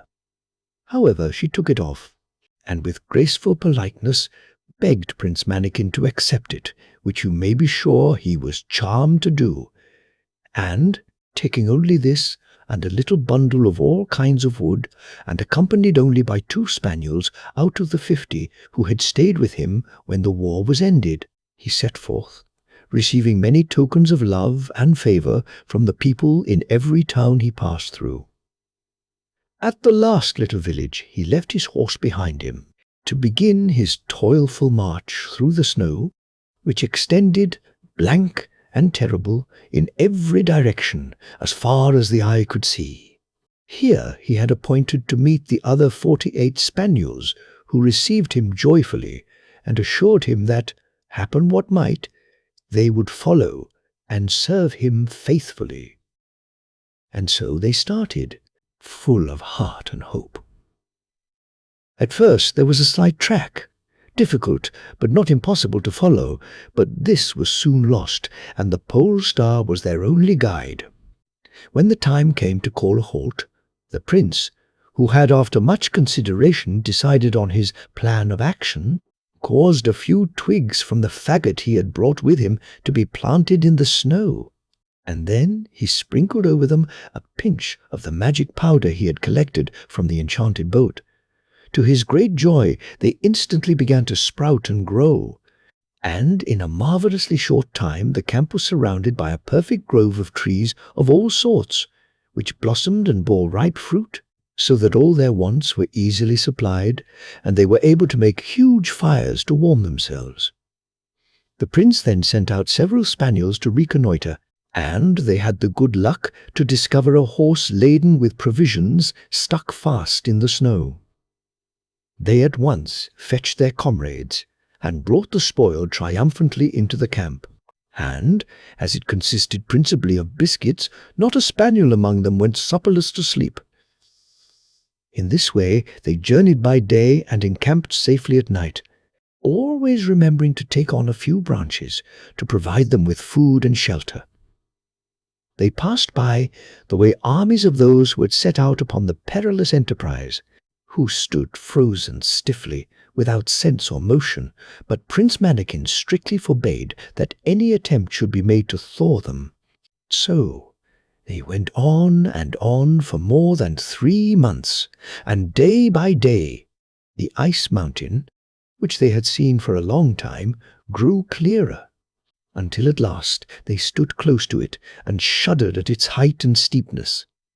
But by patience and perseverance they crept up foot by foot, aided by their fires of magic wood, without which they must have perished in the intense cold, until presently they stood at the gates of the magnificent ice palace which crowned the mountain, where, in deadly silence and icy sleep, lay the heart of Sabella. Now the difficulty became immense, for if they maintained enough heat to keep themselves alive, they were in danger every moment of melting the blocks of solid ice of which the palace was entirely built, and bringing the whole structure down upon their heads. But cautiously and quickly they traversed courtyards and halls, until they found themselves at the foot of a vast throne, where, upon a cushion of snow, lay an enormous and brilliantly sparkling diamond, which contained the heart of the lovely Princess Sabella. Upon the lowest step of the throne was inscribed in icy letters, "Whosoever thou art, who by courage and virtue canst win the heart of Sabella, enjoy peacefully the good fortune which thou hast richly deserved." Prince Manikin bounded forward, and had just strength left to grasp the precious diamond which contained all he coveted in the world, before he fell insensible upon the snowy cushion. But his good spaniels lost no time in rushing to the rescue, and between them they bore him hastily from the hall, and not a moment too soon, for all around them they heard the clang of the falling blocks of ice as the fairy palace slowly collapsed under the unwonted heat. Not until they reached the foot of the mountain did they pause to restore the prince to consciousness, and then his joy to find himself the possessor of Sabella's heart knew no bounds. With all speed they began to retrace their steps, but this time the happy prince could not bear the sight of his defeated and disappointed rivals, whose frozen forms lined his triumphant way. He gave orders to his spaniels to spare no pains, to restore them to life, and so successful were they that day by day his train increased, so that by the time he got back to the little village where he had left his horse, he was escorted by 500 sovereign princes, and knights and squires without number. And he was so courteous and unassuming that they all followed him willingly, anxious to do him honour. But then he was so happy and blissful himself that he found it easy to be at peace with all the world. It was not long before he met the faithful Musta, who was coming at the top of his speed, hoping to meet the prince, that he might tell him of the sudden and wonderful change that had come over the princess, who had become gentle and thoughtful, and had talked to him of nothing but Prince Manikin, of the hardships she feared he might be suffering, and of her anxiety for him, and all this with 100 fonder expressions which put the finishing stroke to the prince's delight. Then came a courier bearing the congratulations of the king and queen, who had just heard of his successful return, and there was even a graceful compliment from Sabella herself. The prince sent Musta back to her, and he was welcomed with joy, for was he not her lover's present? At last the travellers reached the capital, and were received with regal magnificence.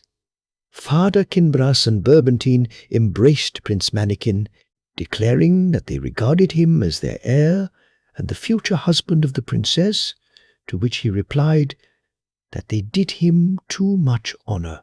And then he was admitted into the presence of the princess, who for the first time in her life blushed as he kissed her hand, and could not find a word to say. But the prince, throwing himself on his knees beside her, held out the splendid diamond, saying, "Madam, this treasure is yours, since none of the dangers and difficulties I have gone through have been sufficient to make me deserve it." "Ah, Prince," said she, "if I take it, it is only that I may give it back to you, since truly it belongs to you already." At this moment in came the king and queen, and interrupted them by asking all the questions imaginable, and not infrequently the same, over and over again. It seems that there is always one thing that is sure to be said about an event by everybody, and Prince Manikin found that the question which he was asked by more than 1,000 people on this particular occasion was, "And didn't you find it very cold?" The king had come to request Prince Manikin and the princess to follow him to the council chamber, which they did, not knowing that he meant to present the prince to all the nobles assembled there as his son-in-law and successor. But when Manikin perceived his intention, he begged permission to speak first, and told his whole story, even to the fact that he believed himself to be a peasant's son. Scarcely had he finished speaking when the sky grew black, the thunder growled, and the lightning flashed, and in the blaze of light the good fairy Genesta suddenly appeared. Turning to Prince Manikin, she said, "I am satisfied with you, since you have shown not only courage but a good heart." Then she addressed King Father Kinbras, and informed him of the real history of the prince, and how she had determined to give him the education she knew would be best for a man who was to command others. "You have already found the advantage of having a faithful friend," she added to the prince, "and now you will have the pleasure of seeing King Bayard and his subjects regain their natural forms as a reward for his kindness to you." Just then arrived a chariot drawn by eagles, which proved to contain the foolish king and queen, who embraced their long-lost son with great joy, and were greatly struck with the fact that they did indeed find him covered with fur. While they were caressing Sabella and wringing her hands, which is a favourite form of endearment with foolish people, chariots were seen approaching from all points of the compass, containing numbers of fairies. "Sire," said Genesta to Father Kinbras, "I have taken the liberty of appointing your court as a meeting place for all the fairies who could spare the time to come, and I hope you can arrange to hold the great ball, which we have once in 100 years, on this occasion." The king, having suitably acknowledged the honour done him, was next reconciled to Gorgonzola, and they too presently opened the ball together. The fairy Marcentine restored their natural forms to King Bayard and all his subjects, and he appeared once more as handsome a king as you could wish to see. One of the fairies immediately dispatched her chariot for the Queen of the Spice Islands, and their wedding took place at the same time as that of Prince Mannikin and the lovely and gracious Sibella. They lived happily ever afterwards, and their vast kingdoms were presently divided between their children. The prince, out of grateful remembrance of the Princess Sibella's first gift to him, bestowed the right of bearing her name upon the most beautiful of the martens, and that is why they are called sables to this day. Jack, my hedgehog. There was once a farmer who lived in great comfort. He had both lands and money, but, though he was so well off, one thing was wanting to complete his happiness. He had no children. Many and many a time, when he met other farmers at the nearest market town, they would tease him, asking how it came about that he was childless. At length he grew so angry that he exclaimed, "I must and will have a child of some sort or kind, even should it only be a hedgehog." Not long after this his wife gave birth to a child, but though the lower half of the little creature was a fine boy, from the waist upwards it was a hedgehog, so that when his mother first saw him she was quite frightened, and said to her husband, "There now, you have cursed the child yourself." The farmer said, "What's the use of making a fuss? I suppose the creature must be christened, but I don't see how we are to ask anyone to be sponsor to him. And what are we to call him?" "There is nothing we can possibly call him but Jack, my hedgehog," replied the wife. So they took him to be christened, and the parson said, "You'll never be able to put that child in a decent bed on account of his prickles." Which was true, but they shook down some straw for him behind the stove, and there he lay for 8 years. His father grew very tired of him, and often wished him dead. But he did not die, but lay on there year after year. Now, one day there was a big fair at the market town to which the farmer meant to go, so he asked his wife what he should bring her from it. "Some meat and a couple of big loaves for the house," said she. Then he asked the maid what she wanted, and she said a pair of slippers and some stockings. Lastly he said, "Well, Jack my hedgehog, and what shall I bring you?" "Daddy," said he, "do bring me a bagpipe." When the farmer came home, he gave his wife and the maid the things they had asked for, and then he went behind the stove and gave Jack my hedgehog the bagpipes. When Jack had got his bagpipes, he said, "Daddy, do go to the smithy and have the house cock shod for me, then I'll ride off and trouble you no more." His father, who was delighted at the prospect of getting rid of him, had the cock shod, and when it was ready, Jack my hedgehog mounted on its back and rode off to the forest, followed by all the pigs and asses which he had promised to look after. Having reached the forest, he made the cock fly up to the top of a very tall tree with him, and there he sat, looking after his pigs and donkeys. And he sat on for several years, till he had quite a big herd. But all this time his father knew nothing about him. As he sat up in his tree, he played away on his pipes and drew the loveliest music from them. As he was playing one day, a king, who had lost his way, happened to pass close by, and hearing the music he was much surprised and sent one of his servants to find out where it came from. The man peered about, but he could see nothing but a little creature which looked like a cock with a hedgehog sitting on it, perched up in a tree. The king desired the servant to ask the strange creature why it sat there, and if it knew the shortest way to his kingdom. On this, Jack my hedgehog stepped down from his tree and said he would undertake to show the king his way home, if the king on his part would give him his written promise to let him have whatever first met him on his return. The king thought to himself, That's easy enough to promise. The creature won't understand a word about it. So I can just write what I choose. So he took pen and ink and wrote something. And when he had done, Jack, my hedgehog, pointed out the way, and the king got safely home. Now, when the king's daughter saw her father returning in the distance, she was so delighted that she ran to meet him and threw herself into his arms. Then the king remembered Jack, my hedgehog, and he told his daughter how he had been obliged to give a written promise to bestow whatever he first met when he got home on an extraordinary creature which had shown him the way.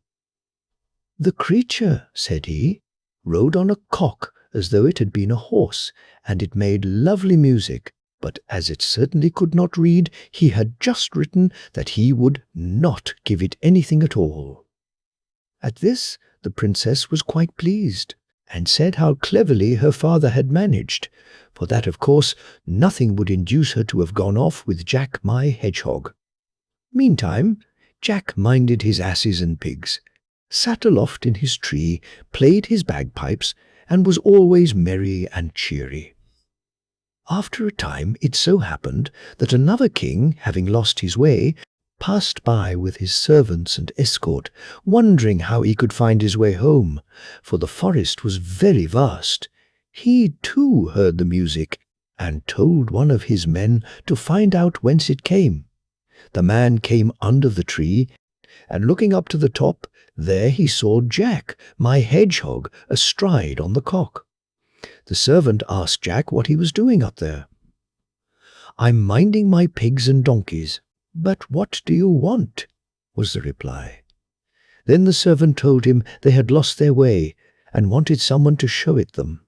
Down came Jack my hedgehog with his cock, and told the old king he would show him the right way if he would solemnly promise to give him the first thing he met in front of his royal castle.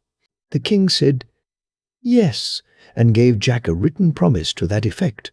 Then Jack rode on in front, pointing out the way, and the king reached his own country in safety. Now he had an only daughter who was extremely beautiful, and who, delighted at her father's return, ran to meet him, threw her arms round his neck, and kissed him heartily. Then she asked where he had been wandering so long, and he told her how he had lost his way and might never have reached home at all but for a strange creature, half man, half hedgehog, which rode a cock and sat up in a tree making lovely music, and which had shown him the right way.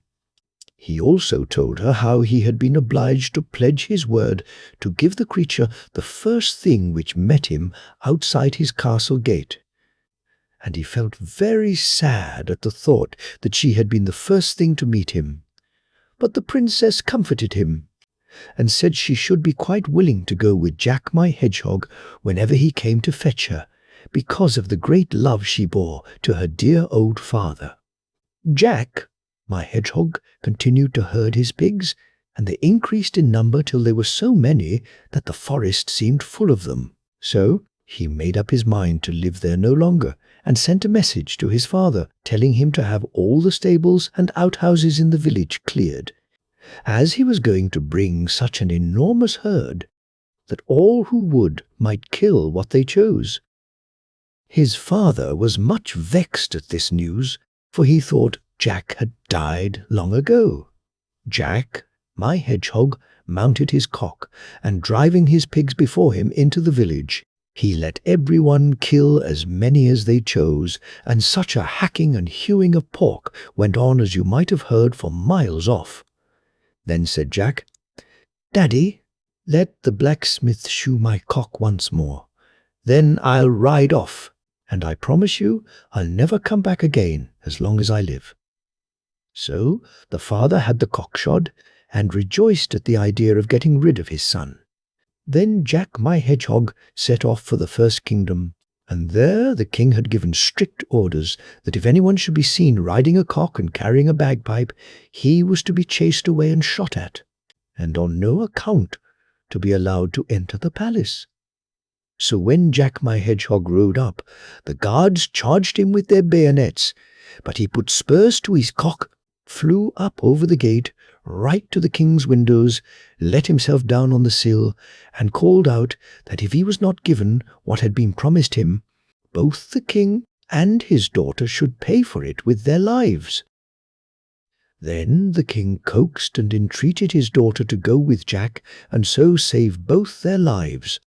The princess dressed herself all in white, and her father gave her a coach with 6 horses and servants in gorgeous liveries and quantities of money. She stepped into the coach, and Jack, my hedgehog with his cock and pipes, took his place beside her. They both took leave, and the king fully expected never to set eyes on them again. But matters turned out very differently from what he had expected, for when they had got a certain distance from the town, Jack tore all the princess's smart clothes off her and pricked her all over with his bristles, saying, "That's what you get for treachery. Now go back. I'll have no more to say to you." And with that he hunted her home, and she felt she had been disgraced and put to shame till her life's end. Then Jack my Hedgehog rode on with his cock and bagpipes to the country of the second king, to whom he had shown the way. Now this king had given orders that, in the event of Jack's coming, the guards were to present arms, the people to cheer, and he was to be conducted in triumph to the royal palace. When the king's daughter saw Jack my Hedgehog, she was a good deal startled, for he certainly was very peculiar looking, but after all she considered that she had given her word, and it couldn't be helped. So she made Jack welcome, and they were betrothed to each other, and at dinner he sat next her at the royal table, and they ate and drank together.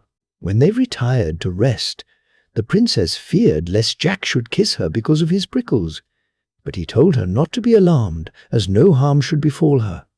Then he begged the old king to place a watch of 4 men just outside his bedroom door, and to desire them to make a big fire. When he was about to lie down in bed, he would creep out of his hedgehog skin and leave it lying at the bedside. Then the men must rush in, throw the skin into the fire, and stand by till it was entirely burnt up. And so it was, for when it struck 11, Jack my Hedgehog went to his room, took off his skin, and left it at the foot of the bed. The men rushed in, quickly seized the skin, and threw it on the fire. And directly it was all burnt. Jack was released from his enchantment, and lay in his bed a man from head to foot, but quite black, as though he had been severely scorched. The king sent off for his physician in ordinary, who washed Jack all over with various essences and salves, so that he became white and was a remarkably handsome young man. When the king's daughter saw him, she was greatly pleased, and next day the marriage ceremony was performed, and the old king bestowed his kingdom on Jack my Hedgehog. After some years, Jack and his wife went to visit his father, but the farmer did not recognize him, and declared he had no son. He had had one, but that one was born with bristles like a hedgehog, and had gone off into the wide world. Then Jack told his story, and his old father rejoiced and returned to live with him in his kingdom. Jorinde and Joringel. There was once upon a time a castle in the middle of a thick wood where lived an old woman quite alone, for she was an enchantress. In the daytime she changed herself into a cat or a night owl, but in the evening she became like an ordinary woman again. She could entice animals and birds to come to her, and then she would kill and cook them. If any youth came within 100 paces of the castle, he was obliged to stand still and could not stir from the spot till she set him free. But if a pretty girl came within this boundary, the old enchantress changed her into a bird and shut her up in a wicker cage, which she put in one of the rooms in the castle. She had quite 7,000 of such cages in the castle, with very rare birds in them. Now, There was once a maiden called Jorinde, who was more beautiful than other maidens. She and a youth named Joringel, who was just as good-looking as she was, were betrothed to one another. Their greatest delight was to be together, and so that they might get a good long talk, they went one evening for a walk in the wood. "Take care," said Joringel, "not to come too close to the castle." It was a beautiful evening. The sun shone brightly between the stems of the trees among the dark green leaves of the forest, and the turtle-dove sang clearly on the old may-bushes. Jorinde wept from time to time, and she sat herself down in the sunshine and lamented, and Joringel lamented too. They felt as sad as if they had been condemned to die. They looked round and got quite confused, and did not remember which was their way home. Half the sun was still above the mountain, and half was behind it, when Joringel looked through the trees and saw the old wall of the castle quite near them. He was terrified and half dead with fright. Jorinde sang, "My little bird with throat so red sings sorrow, sorrow, sorrow. He sings to the little dove that's dead, sing sorrow sore. Jug, jug." Joringel looked up at Jorinde. She had been changed into a nightingale who was singing "Jug, jug." A night owl with glowing eyes flew 3 times round her, and screeched 3 times, "Too-wit, too-wit, too-hoo." Joringel could not stir. He stood there like a stone. He could not weep, or speak, or move hand or foot. Now the sun set. The owl flew into a bush, and immediately an old, bent woman came out of it. She was yellow-skinned and thin, and had large red eyes and a hooked nose, which met her chin. She muttered to herself, caught the nightingale, and carried her away in her hand. Joringel could say nothing. He could not move from the spot, and the nightingale was gone. At last the woman came back again, and said in a gruff voice, "Good evening, Zachiel. When the young moon shines in the basket, you are freed early, Zachiel." Then Joringel was free. He fell on his knees before the old woman and implored her to give him back his Jorinde, but she said he should never have her again, and then went away. He called after her. He wept and lamented, but all in vain. "What is to become of me?" he thought. Then he went away, and came at last to a strange village, where he kept sheep for a long time. He often went round the castle while he was there, but never too close. At last he dreamt one night that he had found a blood-red flower, which had in its centre a beautiful large pearl. He plucked this flower, and went with it to the castle, and there everything which he touched with the flower was freed from the enchantment, and he got his Jorinde back again through it. When he awoke in the morning, he began to seek mountain and valley to find such a flower. He sought it for 8 days, and on the 9th early in the morning he found the blood-red flower. In its centre was a large dewdrop, as big as the most lovely pearl. He travelled day and night with this flower till he arrived at the castle. When he came within 100 paces of it, he did not cease to be able to move, but he went on till he reached the gate. He was delighted at his success, touched the great gate with the flower, and it sprung open. He entered, passed through the courtyard, and then stopped to listen for the singing of the birds. At last he heard it. He went in and found the hall in which was the enchantress, and with her 7,000 birds in their wicker cages. When she saw Joringel, she was furious, and breathed out poison and gall at him, but she could not move a step towards him. He took no notice of her, and went and looked over the cages of birds, but there were many hundred nightingales. And how was he to find his Jorinde from among them? Whilst he was considering, he observed the old witch take up a cage secretly, and go with it towards the door.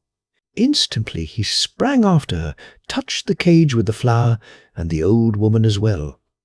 Now she could no longer work enchantments, and there stood Jorinde before him, with her arms round his neck, and more beautiful than ever. Then he turned all the other birds again into maidens, and he went home with his Jolinde, and they lived a long and happy life. King Kojata. There was once upon a time a king called Kojata, whose beard was so long that it reached below his knees. 3 years had passed since his marriage, and he lived very happily with his wife, but heaven granted him no heir, which grieved the king greatly. One day he set forth from his capital in order to make a journey through his kingdom. He travelled for nearly a year through the different parts of his territory, and then, having seen all there was to be seen, he set forth on his homeward way. As the day was very hot and sultry, he commanded his servants to pitch tents in the open field, and there await the cool of the evening. Suddenly a frightful thirst seized the king, and as he saw no water near, he mounted his horse and rode through the neighborhood looking for a spring. Before long he came to a well filled to the brim with water clear as crystal, and on the bosom of which a golden jug was floating. King Kojata at once tried to seize the vessel, but though he endeavored to grasp it with his right hand, and then with his left, the wretched thing always eluded his efforts and refused to let itself be caught. First with one hand, and then with two, did the king try to seize it, but like a fish, the goblet always slipped through his fingers and bobbed to the ground, only to reappear at some other place, and mock the king. "Plague on you," said King Kojata. "I can quench my thirst without you," and bending over the well, he lapped up the water so greedily that he plunged his face, beard, and all right into the crystal mirror. But when he had satisfied his thirst and wished to raise himself up, he couldn't lift his head because someone held his beard fast in the water. "Who's there?" "Let me go," cried King Kojata. But there was no answer. Only an awful face looked up from the bottom of the well with 2 great green eyes glowing like emeralds, and a wide mouth reaching from ear to ear, showing 2 rows of gleaming white teeth, and the king's beard was held not by mortal hands, but by 2 claws. At last a hoarse voice sounded from the depths. "Your trouble is all in vain, King Kojata. I will only let you go on condition that you give me something you know nothing about, and which you will find on your return home." The king didn't pause to ponder long, for what, thought he, could be in my palace without my knowing about it? The thing is absurd, so he answered quickly, "Yes, I promise that you shall have it." The voice replied, "Very well, but it will go ill with you if you fail to keep your promise." Then the claws relaxed their hold, and the face disappeared in the depths. The king drew his chin out of the water and shook himself like a dog. Then he mounted his horse and rode thoughtfully home with his retinue. When they approached the capital, all the people came out to meet them with great joy and acclamation. And when the king reached his palace, the queen met him on the threshold. Beside her stood the prime minister, holding a little cradle in his hands, in which lay a new-born child, as beautiful as the day. Then the whole thing dawned on the king, and groaning deeply he muttered to himself, "So this is what I did not know about," and the tears rolled down his cheeks. All the courtiers standing round were much amazed at the king's grief, but no one dared to ask him the cause of it. He took the child in his arms and kissed it tenderly. Then, laying it in its cradle, he determined to control his emotion and began to reign again as before.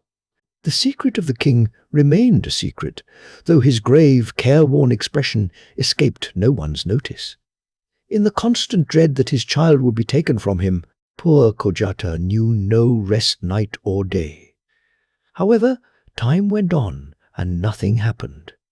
Days and months and years passed, and the prince grew up into a beautiful youth. And at last the king himself forgot all about the incident that had happened so long ago.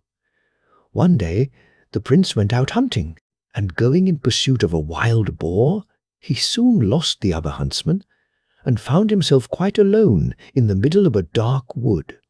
The trees grew so thick and near together that it was almost impossible to see through them.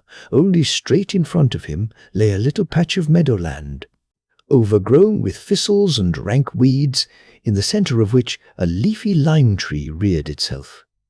Suddenly, a rustling sound was heard in the hollow of the tree, and an extraordinary old man with green eyes and chin crept out of it.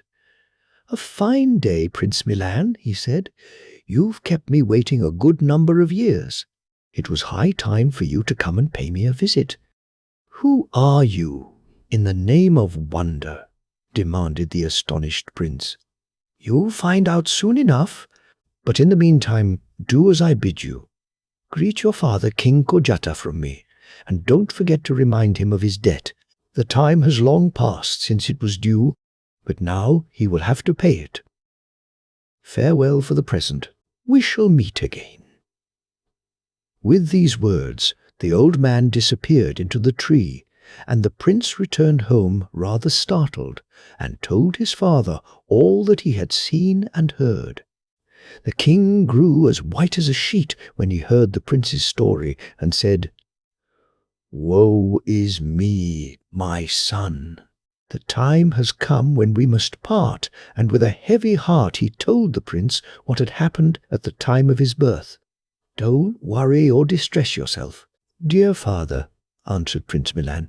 "Things are never as bad as they look. Only give me a horse for my journey, and I wager you'll soon see me back again." The king gave him a beautiful charger with golden stirrups and a sword. The queen hung a little cross round his neck, and after much weeping and lamentation the prince bade them all farewell and set forth on his journey. He rode straight on for 2 days, and on the third he came to a lake as smooth as glass and as clear as crystal. Not a breath of wind moved, not a leaf stirred. All was silent as the grave. Only on the still bosom of the lake 30 ducks with brilliant plumage swam about in the water. Not far from the shore, Prince Milan noticed 30 little white garments lying on the grass, and dismounting from his horse, he crept down under the high bulrushes, took one of the garments, and hid himself with it behind the bushes which grew round the lake.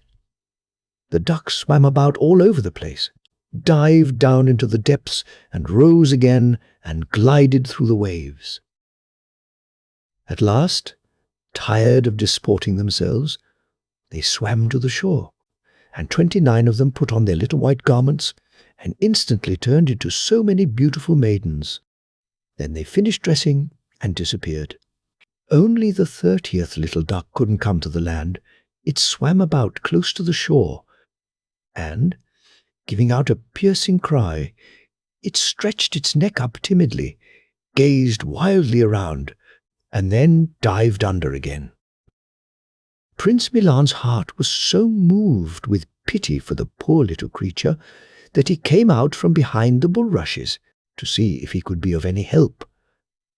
As soon as the duck perceived him, it cried in a human voice, "Oh, dear Prince Milan, for the love of heaven, give me back my garment, and I will be so grateful to you."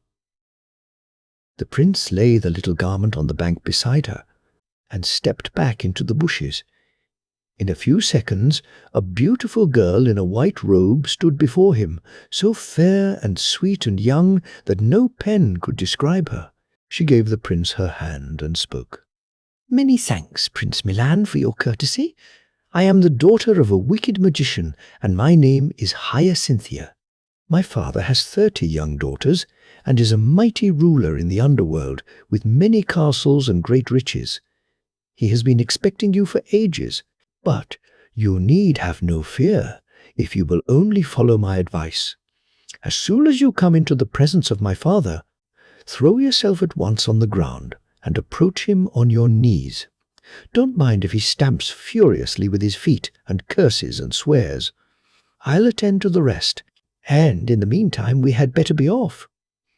With these words, the beautiful Hyacinthia stamped on the ground with her little foot, and the earth opened, and they both sank down into the lower world.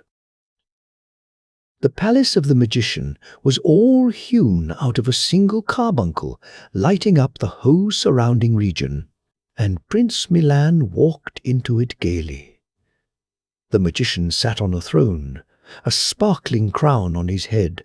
His eyes blazed like a green fire, and instead of hands, he had claws.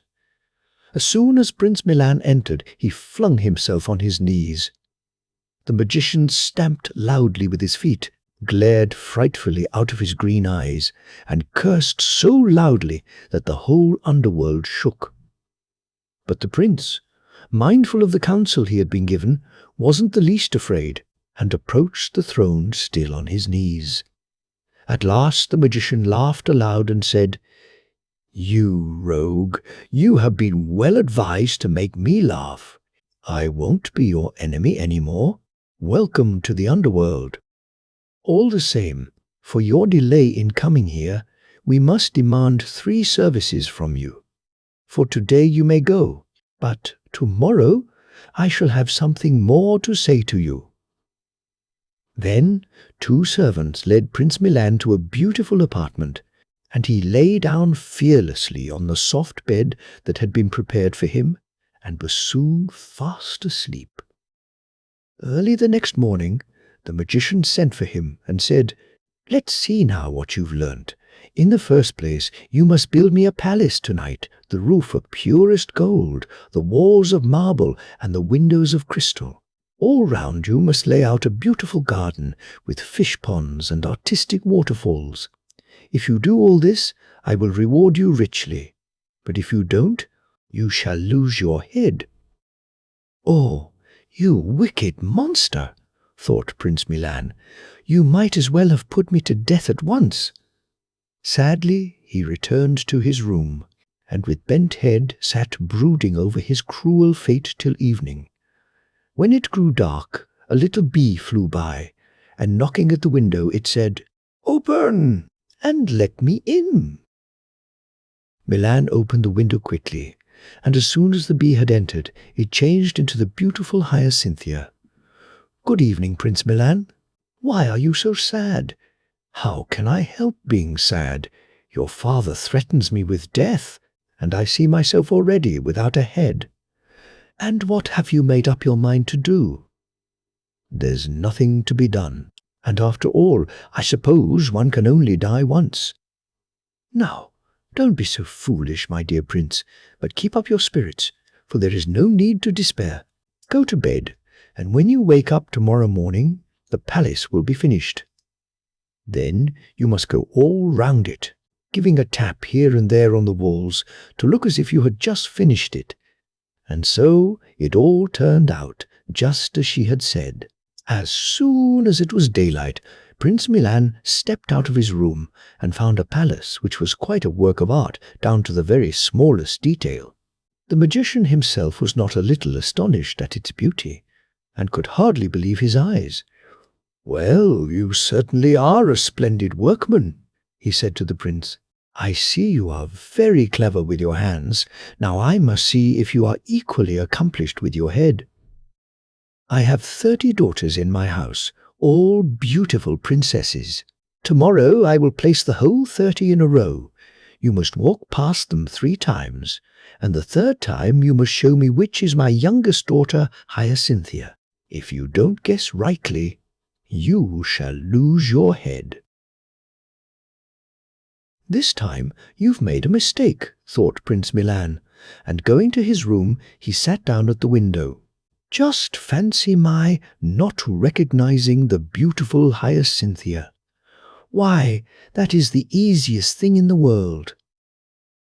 "Not so easy as you think," cried the little bee who was flying past. "If I weren't to help you, you'd never guess.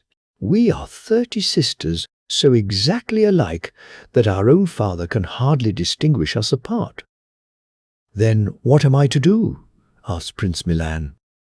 "Listen," answered Hyacinthia. You will recognize me by a tiny fly I shall have on my left cheek, but be careful, for you might easily make a mistake." The next day, the magician again commanded Prince Milan to be led before him. His daughters were all arranged in a straight row in front of him, dressed exactly alike, and with their eyes bent on the ground.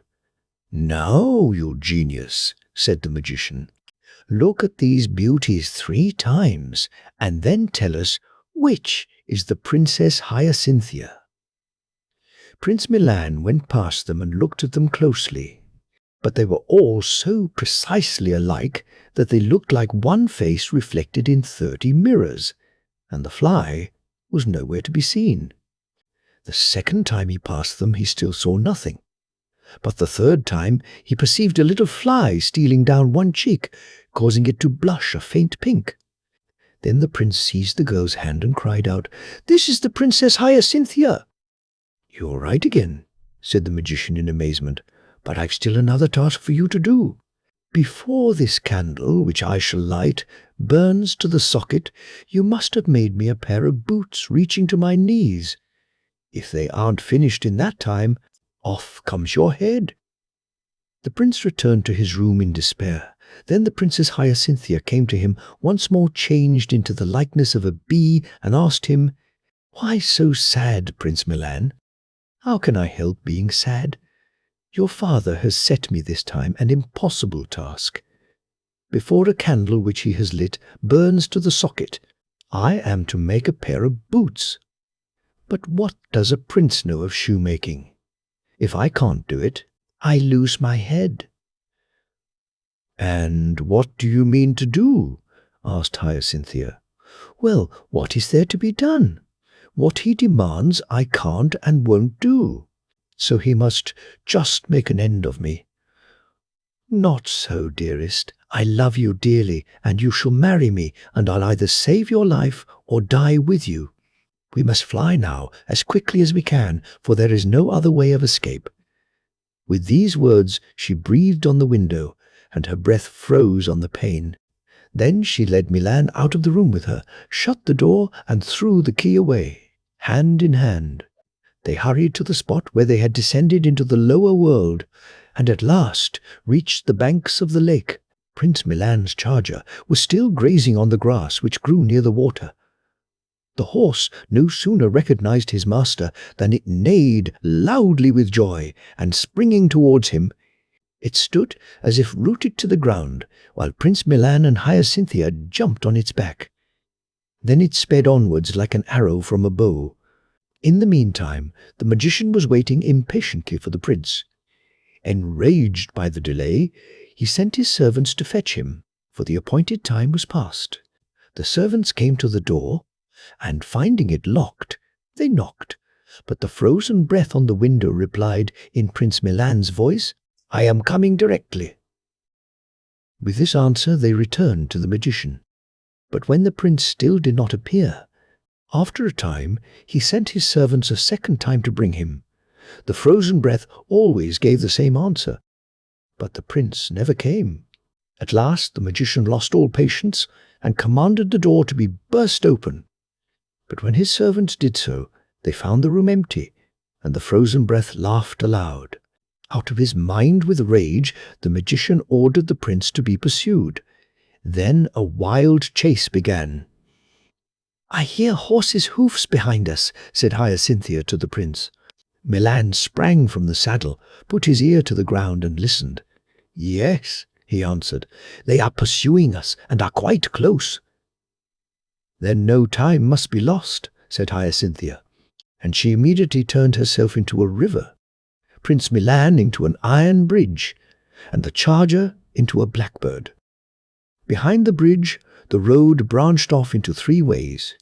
The magician's servants hurried after the fresh tracks, but when they came to the bridge, they stood, not knowing which road to take, as the footprints stopped suddenly, and there were 3 paths for them to choose from.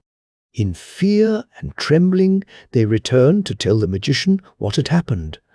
He flew into a dreadful rage when he saw them, and screamed out, "Oh, you fools! The river and bridge were they. Go back and bring them to me at once, or it will be the worse for you." Then the pursuit began afresh. "I hear horses' hoofs," sighed Hyacinthia. The prince dismounted and put his ear to the ground. "They are hurrying after us and are already quite near." In a moment the Princess Hyacinthia had changed herself, the prince, and his charger into a thick wood where 1,000 paths and roads crossed each other. Their pursuers entered the forest, but searched in vain for Prince Milan and his bride. At last they found themselves back at the same spot they had started from, and in despair they returned once more with empty hands to the magician. "Then I'll go after the wretches myself," he shouted. "Bring a horse at once, they shan't escape me." Once more the beautiful Hyacinthia murmured, "I hear horses' hoofs quite near." And the prince answered, "They are pursuing us hotly and are quite close. We are lost now, for that is my father himself. But at the first church we come to his power ceases. He may chase us no further. Hand me your cross." Prince Milan loosened from his neck the little gold cross his mother had given him, and as soon as Hyacinthia grasped it, she had changed herself into a church, Milan into a monk, and the horse into a belfry. They had hardly done this when the magician and his servants rode up. "Did you see no one pass by on horseback, Reverend Father?" he asked the monk. "Prince Milan and Princess Hyacinthia have just gone on this minute." They stopped for a few minutes in the church to say their prayers and bade me light this wax candle for you and give you their love. "I'd like to wring their necks," said the magician, and made all haste home, where he had every one of his servants beaten to within an inch of their lives. Prince Milan rode on slowly with his bride, without fearing any further pursuit. The sun was just setting, and its last rays lit up a large city they were approaching. Prince Milan was suddenly seized with an ardent desire to enter the town. "Oh, my beloved," implored Hyacinthia, "please don't go, for I am frightened and fear some evil." "What are you afraid of?" asked the prince. "We'll only go and look at what's to be seen in the town for about an hour, and then we'll continue our journey to my father's kingdom." "The town is easy to get into, but more difficult to get out of," sighed Hyacinthia. "But let it be as you wish. Go, and I will await you here. But I will first change myself into a white milestone, only I pray you be very careful. The king and queen of the town will come out to meet you, leading a little child with them. Whatever you do, don't kiss the child, or you will forget me and all that has happened to us. I will wait for you here for 3 days." The prince hurried to the town, but Hyacinthia remained behind, disguised as a white milestone on the road. The first day passed, and then the second, and at last the third also. But Prince Milan did not return, for he had not taken Hyacinthia's advice. The king and queen came out to meet him, as she had said, leading with them a lovely, fair-haired little girl, whose eyes shone like 2 clear stars. The child at once caressed the prince, who, carried away by its beauty, bent down and kissed it on the cheek. From that moment his memory became a blank, and he forgot all about the beautiful Hyacinthia. When the prince did not return, poor Hyacinthia wept bitterly, and changing herself from a milestone into a little blue field flower, she said, "I will grow here on the wayside till some passer-by tramples me underfoot." And one of her tears remained as a dewdrop and sparkled on the little blue flower. Now it happened shortly after this that an old man passed by, and seeing the flower, he was delighted with its beauty. He pulled it up carefully by the roots and carried it home. Here he planted it in a pot and watered and tended the little plant carefully. And now the most extraordinary thing happened, for from this moment everything in the old man's house was changed. When he awoke in the morning, he always found his room tidied and put into such beautiful order that not a speck of dust was to be found anywhere. When he came home at midday, he found a table laid out with the most dainty food, and he had only to sit down and enjoy himself to his heart's content. At first he was so surprised he didn't know what to think, but after a time he grew a little uncomfortable and went to an old witch to ask for advice. The witch said, "Get up before the cock crows and watch carefully till you see something move, and then throw this cloth quickly over it, and you'll see what will happen." All night the old man never closed an eye. When the first ray of light entered the room, he noticed that the little blue flower began to tremble, and at last it rose out of the pot and flew about the room, put everything in order, swept away the dust, and lit the fire. In great haste the old man sprang from his bed and covered the flower with the cloth the old witch had given him, and in a moment the beautiful Princess Hyacinthia stood before him. "What have you done?" she cried. "Why have you called me back to life?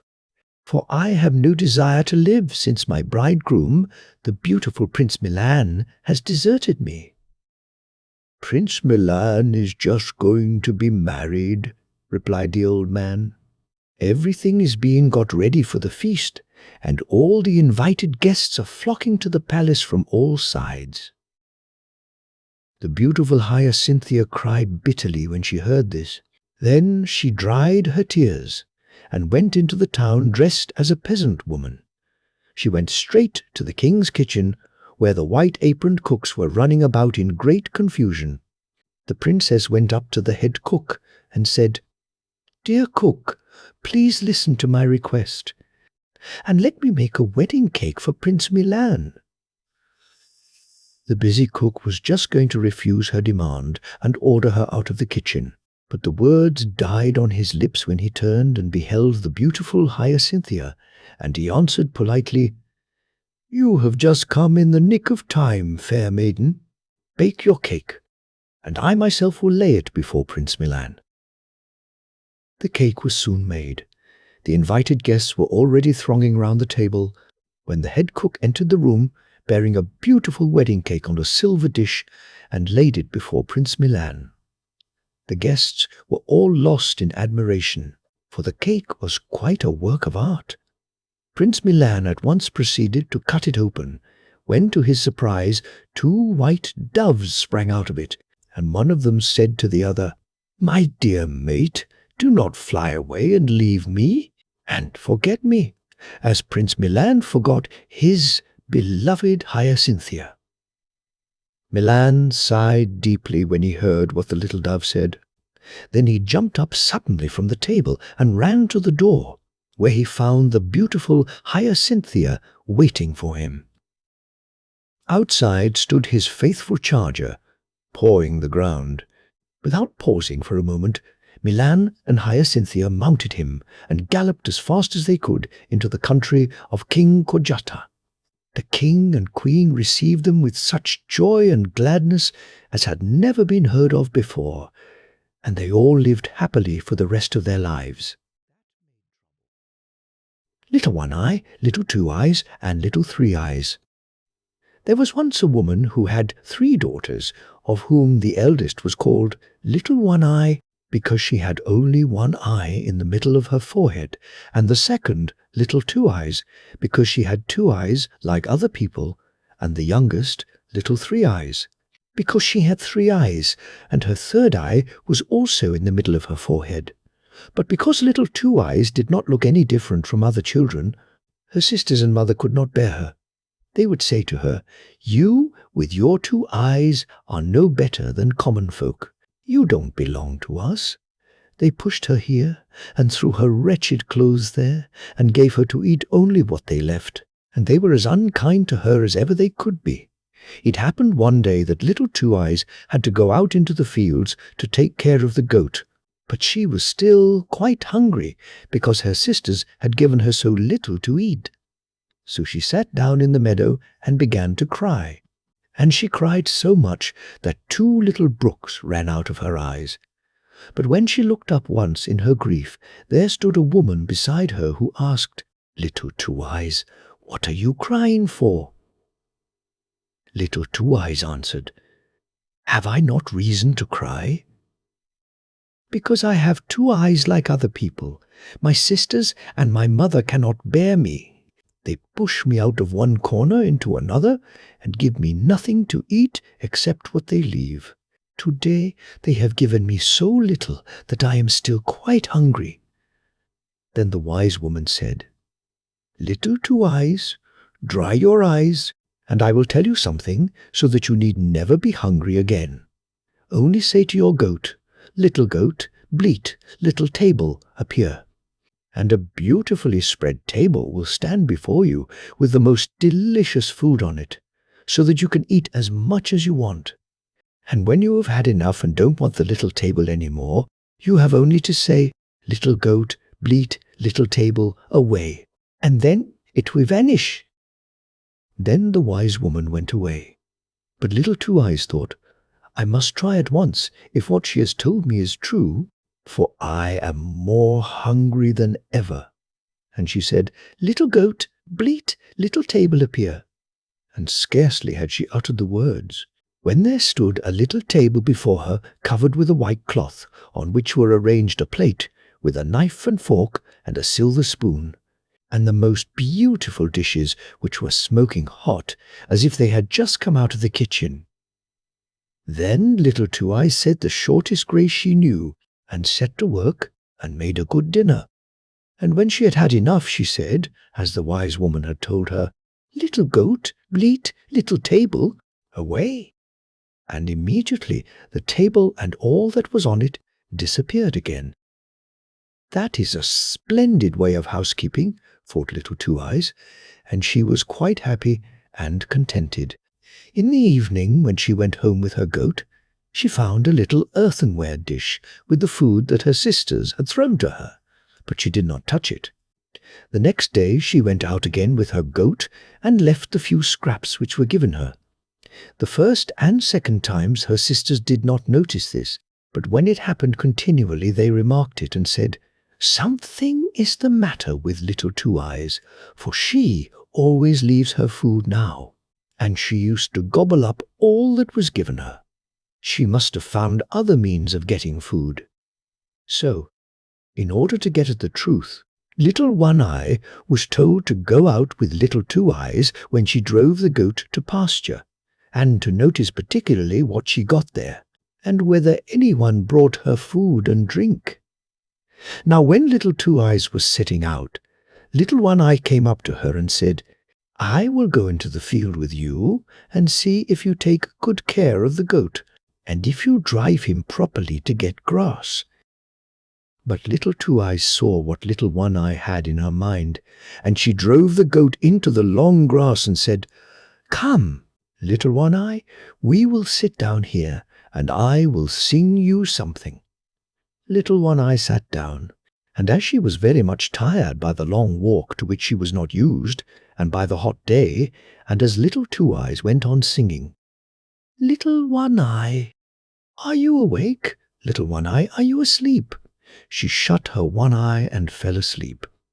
When Little Two Eyes saw that Little One Eye was asleep and could find out nothing, she said, "Little goat, bleat, little table, appear," and sat down at her table and ate and drank as much as she wanted. Then she said again, "Little goat, bleat, little table, away." And in the twinkling of an eye all had vanished. Little Two Eyes then woke Little One Eye and said, "Little One Eye, you meant to watch, and instead you went to sleep. In the meantime, the goat might have run far and wide. Come, we will go home." So they went home, and Little Two Eyes again left her little dish untouched. And Little One Eye could not tell her mother why she would not eat, and said as an excuse, "I was so sleepy out of doors." The next day the mother said to Little Three Eyes, "This time You shall go with little Two Eyes and watch whether she eats anything out in the fields and whether anyone brings her food and drink. For eat and drink she must secretly. So little Three Eyes went to little Two Eyes and said, I will go with you and see if you take good care of the goat, and if you drive him properly to get grass. But little Two Eyes knew what little Three Eyes had in her mind, and she drove the goat out into the tall grass and said, We will sit down here, little Three Eyes, and I will sing you something. Little Three Eyes sat down. She was tired by the walk and the hot day, and little Two Eyes sang the same little song again. Little Three Eyes, are you awake? But instead of singing as she ought to have done, Little Three Eyes, are you asleep? She sang, without thinking. Little Two Eyes, are you asleep? She went on singing. Little Three Eyes, are you awake? Little Two Eyes, are you asleep? So that the two eyes of Little Three Eyes fell asleep. But the third, which was not spoken to in the little rhyme, did not fall asleep. Of course, Little Three Eyes shut that eye also out of cunning, to look as if she were asleep, but it was blinking and could see everything quite well. And when Little Two Eyes thought that Little Three Eyes was sound asleep, she said her rhyme. Little goat, bleat, little table appear, and ate and drank to her heart's content, and then made the table go away again by saying, Little goat, bleat, little table, away. But Little Three Eyes had seen everything. Then Little Two Eyes came to her and woke her and said, Well, Little Three Eyes, have you been asleep? You watch well. Come, we will go home. When they reached home, Little Two Eyes did not eat again, and Little Three Eyes said to the mother, I know now why that proud thing eats nothing, when she says to the goat in the field, Little goat, bleat, little table appear. A table stands before her, spread with the best food, much better than we have. And when she has had enough, she says, Little goat, bleat, little table away, and everything disappears again. I saw it all exactly. She made two of my eyes go to sleep with a little rhyme, but the one in my forehead remained awake, luckily. Then the envious mother cried out, Will you fare better than we do? You shall not have the chance to do so again. And she fetched a knife and killed the goat. When Little Two Eyes saw this, she went out full of grief, and sat down in the meadow and wept bitter tears. Then again the wise woman stood before her and said, Little Two Eyes, what are you crying for? Have I not reason to cry? She answered, The goat, which, when I said the little rhyme, spread the table so beautifully, my mother has killed, and now I must suffer hunger and want again. The wise woman said, Little Two Eyes, I will give you a good piece of advice. Ask your sisters to give you the heart of the dead goat and bury it in the earth before the house door. That will bring you good luck. Then she disappeared, and Little Two Eyes went home and said to her sisters, Dear sisters, do give me something of my goat. I ask nothing better than its heart. Then they laughed and said, You can have that if you want nothing more. And Little Two Eyes took the heart and buried it in the evening when all was quiet, as the wise woman had told her, before the house door.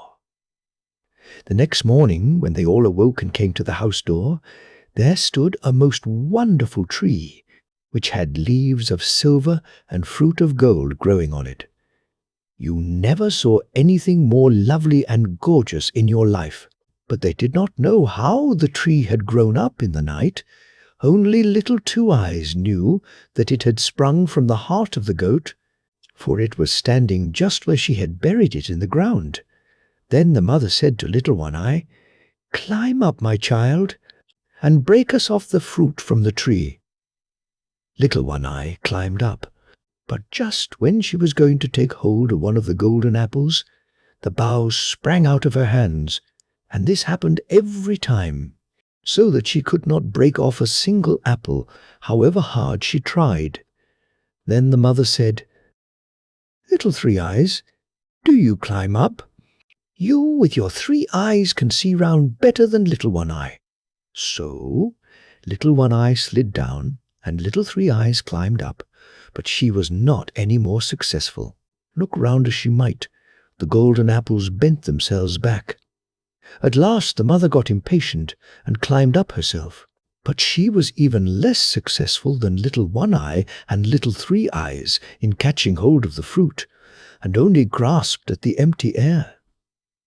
Then Little Two Eyes said, "I will just try once. Perhaps I shall succeed better."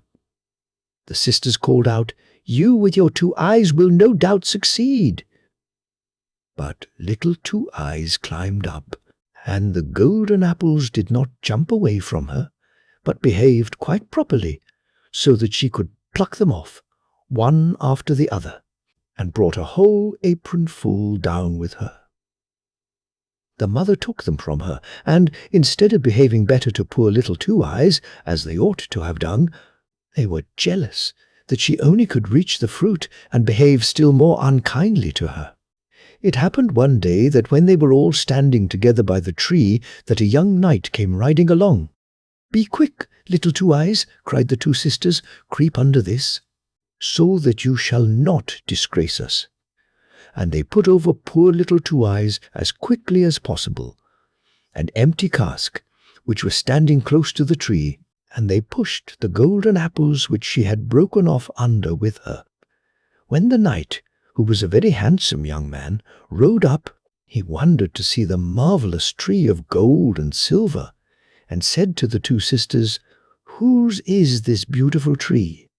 Whoever will give me a twig of it shall have whatever she wants."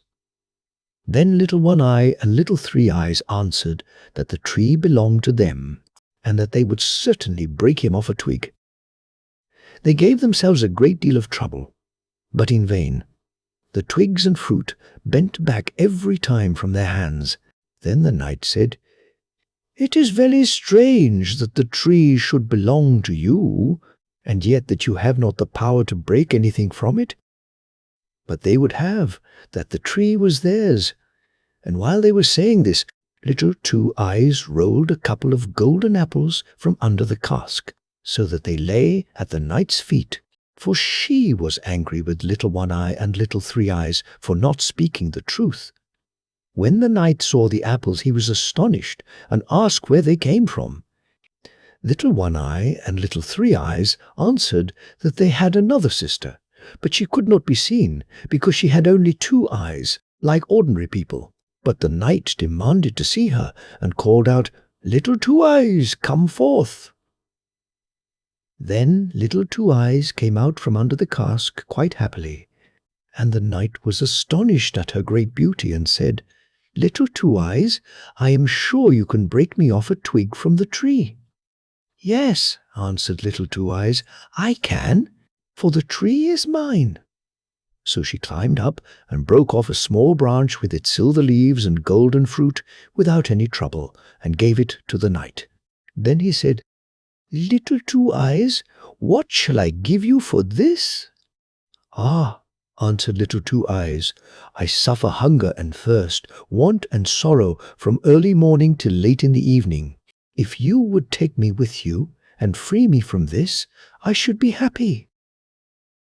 Then the knight lifted Little Two Eyes on his horse and took her home to his father's castle. There he gave her beautiful clothes and food and drink, and because he loved her so much, he married her, and the wedding was celebrated with great joy.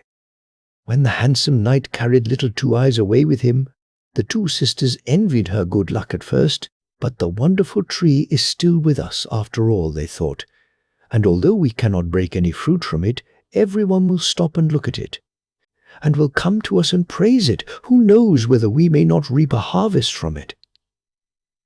But the next morning the tree had flown, and their hopes with it, and when Little Two Eyes looked out of her window, there it stood underneath, to her great delight. Little Two Eyes lived happily for a long time. Once two poor women came to the castle to beg alms. Then Little Two Eyes looked at them and recognized both her sisters, Little One Eye and Little Three Eyes, who had become so poor that they came to beg bread at her door. But Little Two Eyes bade them welcome, and was so good to them that they both repented from their hearts of having been so unkind to their sister. Prince Featherhead and the Princess Celandine. Once upon a time there lived a king and queen who were the best creatures in the world, and so kind-hearted that they could not bear to see their subjects want for anything. The consequence was that they gradually gave away all their treasures, till they positively had nothing left to live upon, and this coming to the ears of their neighbour, King Bruin, he promptly raised a large army and marched into their country.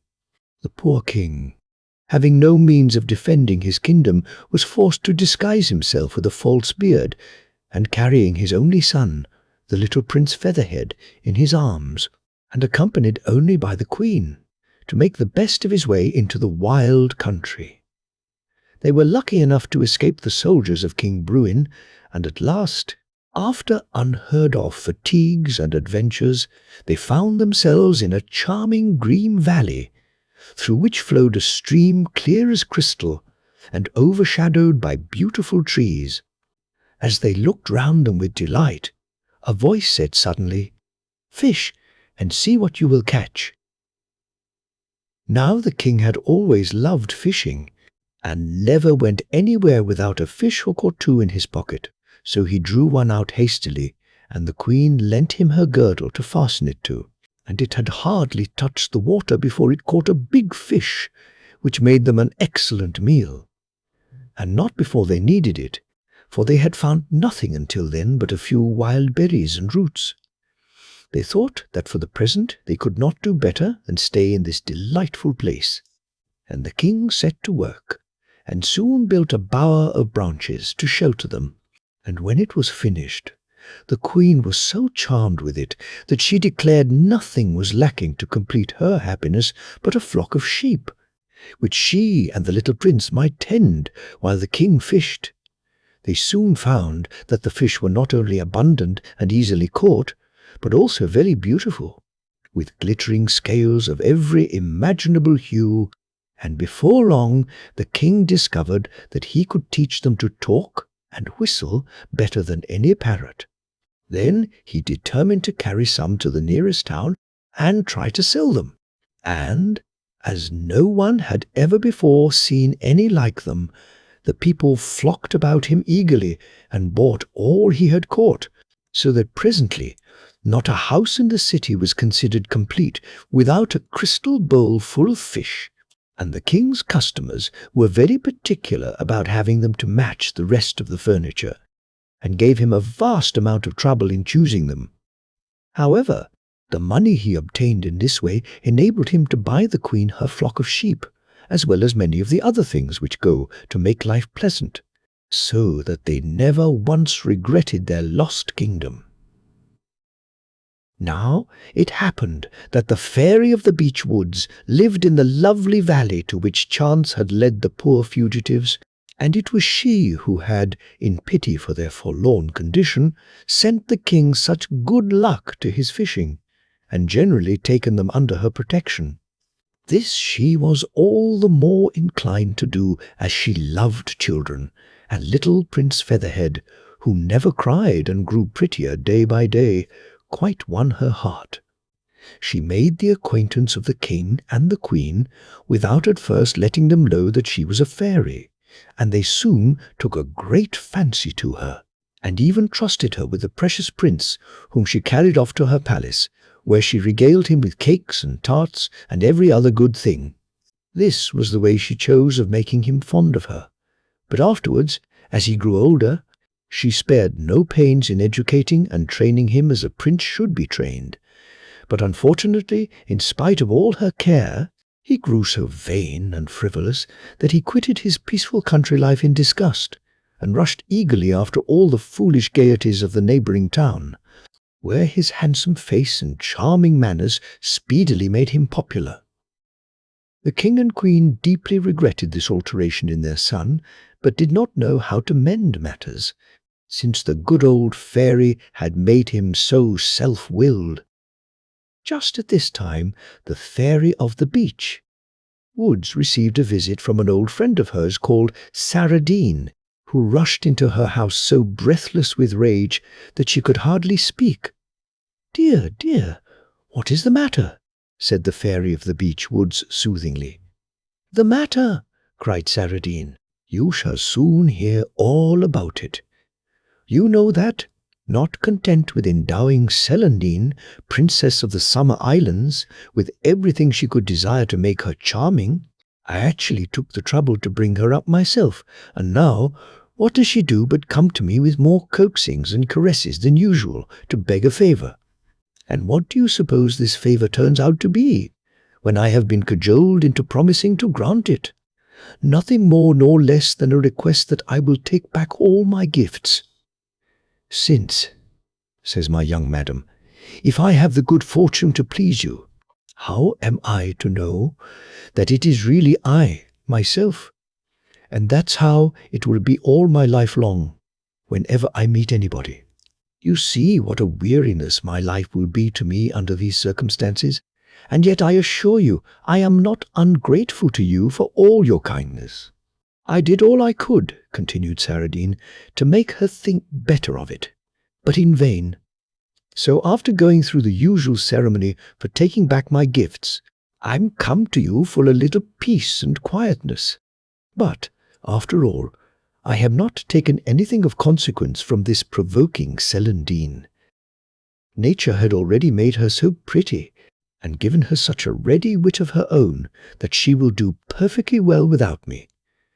However, I thought she deserved a little lesson. So, to begin with, I have whisked her off into the desert, and there left her. What? All alone and without any means of existence? Cried the kind-hearted old fairy. You had better hand her over to me. I don't think so very badly of her after all. I'll just cure her vanity by making her love someone better than herself. Really, when I come to consider of it, I declare the little minx has shown more spirit and originality in the matter than one expects of a princess.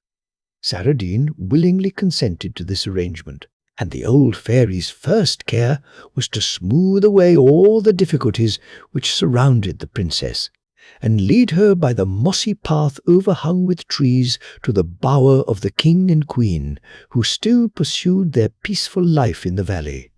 They were immensely surprised at her appearance, but her charming face and the deplorably ragged condition to which the thorns and briars had reduced her once elegant attire speedily won their compassion. They recognized her as a companion in misfortune, and the queen welcomed her heartily and begged her to share their simple repast. Celandine gracefully accepted their hospitality, and soon told them what had happened to her. The king was charmed with her spirit, while the queen thought she had indeed been daring thus to go against the fairy's wishes. "Since it has ended in my meeting you," said the princess, "I cannot regret the step I have taken, and if you will let me stay with you, I shall be perfectly happy." The king and queen were only too delighted to have this charming princess to supply the place of Prince Featherhead, whom they saw but seldom, since the fairy had provided him with a palace in the neighbouring town, where he lived in the greatest luxury, and did nothing but amuse himself from morning to night.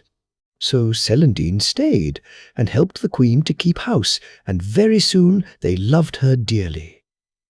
When the fairy of the beech woods came to them, they presented the princess to her, and told her story, little thinking that the fairy knew more about Celandine than they did. The old fairy was equally delighted with her, and often invited her to visit her leafy palace, which was the most enchanting place that could be imagined, and full of treasures.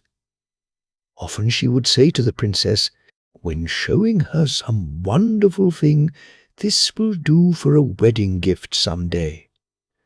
And Celandine could not help thinking that it was to her that the fairy meant to give the 2 blue wax torches which burned without ever getting smaller, or the diamond from which more diamonds were continually growing, or the boat that sailed under water, or whatever beautiful or wonderful thing they might happen to be looking at. It is true that she never said so positively, but she certainly allowed the princess to believe it, because she thought a little disappointment would be good for her. But the person she really relied upon for curing Celandine of her vanity was Prince Featherhead.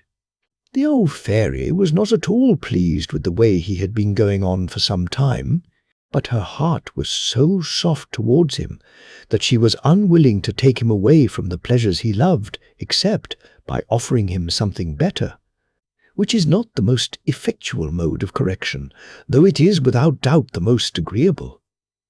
However, she did not even hint to the princess that Featherhead was anything but absolutely perfect, and talked of him so much that when at last she announced that he was coming to visit her, Celandine made up her mind that this delightful prince would be certain to fall in love with her at once, and was quite pleased at the idea. The old fairy thought so too, but as this was not at all what she wished, she took care to throw such an enchantment over the princess that she appeared to Featherhead quite ugly and awkward, though to everyone else she looked just as usual. So when he arrived at the Leafy Palace, more handsome and fascinating even than ever she had been led to expect, he hardly so much as glanced at the princess, but bestowed all his attention upon the old fairy, to whom he seemed to have 100 things to say. The princess was immensely astonished at his indifference, and put on a cold and offended air, which, however, he did not seem to observe. Then, as a last resource, she exerted all her wit and gaiety to amuse him, but with no better success, for he was of an age to be more attracted by beauty than by anything else. And though he responded politely enough, it was evident that his thoughts were elsewhere. Celandine was deeply mortified, since for her part the prince pleased her very well, and for the first time she bitterly regretted the fairy gifts she had been anxious to get rid of. Prince Featherhead was almost equally puzzled, for he had heard nothing from the king and queen but the praises of this charming princess, and the fact that they had spoken of her as so very beautiful only confirmed his opinion that people who live in the country have no taste. He talked to them of his charming acquaintances in the town, the beauties he had admired, did admire, or thought he was going to admire, until Celandine, who heard it all, was ready to cry with vexation. The fairy, too, was quite shocked at his conceit, and hit upon a plan for curing him of it. She sent to him by an unknown messenger a portrait of Princess Celandine as she really was, with this inscription: "All this beauty and sweetness, with a loving heart and a great kingdom might have been yours, but for your well-known fickleness." This message made a great impression upon the prince, but not so much as the portrait. He positively could not tear his eyes away from it, and exclaimed aloud that never, never had he seen anything so lovely and so graceful. Then he began to think that it was too absurd that he, the fascinating Featherhead, should fall in love with a portrait, and, to drive away the recollections of its haunting eyes, he rushed back to the town, but somehow everything seemed changed. The beauties no longer pleased him. Their witty speeches had ceased to amuse, and indeed, for their parts, they found the prince far less amiable than of yore, and were not sorry when he declared that, after all, a country life suited him best, and went back to the Leafy Palace. Meanwhile, the Princess Celandine had been finding the time pass but slowly with the king and queen, and was only too pleased when Featherhead reappeared. She at once noticed the change in him, and was deeply curious to find the reason of it. Far from avoiding her, He now sought her company and seemed to take pleasure in talking to her. And yet the princess did not for a moment flatter herself with the idea that he was in love with her, though it did not take her long to decide that he certainly loved someone. But one day the princess, wandering sadly by the river, spied Prince Featherhead fast asleep in the shade of a tree, and stole nearer to enjoy the delight of gazing at his dear face unobserved. Judge of her astonishment when she saw that he was holding in his hand a portrait of herself. In vain did she puzzle over the apparent contradictoriness of his behavior. Why did he cherish her portrait while he was so fatally indifferent to herself? At last she found an opportunity of asking him the name of the princess whose picture he carried about with him always. "Alas, how can I tell you?" replied he. "Why should you not?" said the princess timidly. "Surely there is nothing to prevent you." "Nothing to prevent me," repeated he, "when my utmost efforts have failed to discover the lovely original. Should I be so sad if I could but find her? But I do not even know her name." More surprised than ever, the princess asked to be allowed to see the portrait, and after examining it for a few minutes returned it, remarking shyly that at least the original had every cause to be satisfied with it. "That means that you consider it flattered," said the prince severely. "Really, Celandine, I thought better of you, and should have expected you to be above such contemptible jealousy. But all women are alike." "Indeed, I meant only that it was a good likeness," said the princess meekly. "Then you know the original?" cried the prince, throwing himself on his knees beside her. "Pray tell me at once who it is, and don't keep me in suspense." "Oh, don't you see that it is meant for me?" cried Celandine. The prince sprang to his feet, hardly able to refrain from telling her that she must be blinded by vanity to suppose she resembled the lovely portrait even in the slightest degree, and after gazing at her for an instant with icy surprise, turned and left her without another word, and in a few hours quitted the leafy palace altogether. Now the princess was indeed unhappy, and could no longer bear to stay in a place where she had been so cruelly disdained. So, without even bidding farewell to the king and queen, she left the valley behind her and wandered sadly away, not caring whither. After walking until she was weary, she saw before her a tiny house, and turned her slow steps towards it. The nearer she approached, the more miserable it appeared, and at length she saw a little old woman sitting upon the doorstep, who said grimly, "Here comes one of these fine beggars who are too idle to do anything but run about the country." "Alas, madam," said Celandine, with tears in her pretty eyes, "a sad fate forces me to ask you for shelter." "Didn't I tell you what it would be?" growled the old hag. "From shelter we shall proceed to demand supper, and from supper money to take us on our way. Upon my word, if I could be sure of finding someone every day whose head was as soft as his heart, I wouldn't wish for a more agreeable life myself. But I have worked hard to build my house and secure a morsel to eat, and I suppose you think that I am to give away everything to the first passer-by who chooses to ask for it. Not at all. I wager that a fine lady like you has more money than I have. I must search her and see if it is not so," she added, hobbling towards Celandine with the aid of her stick. "Alas, madam," replied the princess, "I only wish I had. I would give it to you with all the pleasure in life. But you are very smartly dressed for the kind of life you lead," continued the old woman. "What?" cried the princess. "Do you think I am come to beg of you?" "I don't know about that," answered she, "but at any rate you don't seem to have come to bring me anything. But what is it that you do want? Shelter? Well, that does not cost much, but after that comes supper, and that I can't hear of." "Oh dear, no.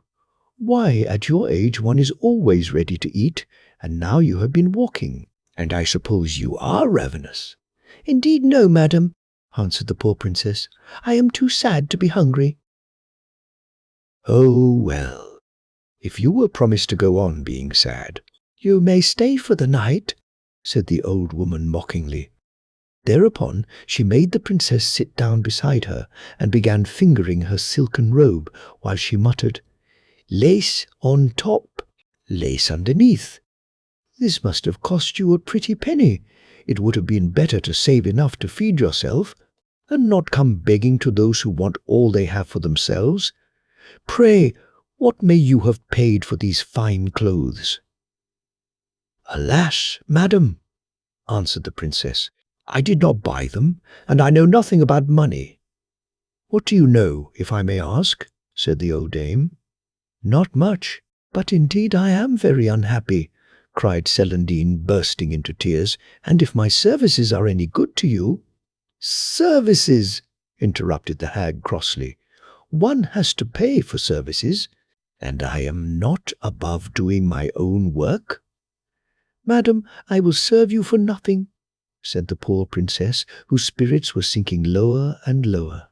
"I will do anything you please. All I wish is to live quietly in this lowly spot."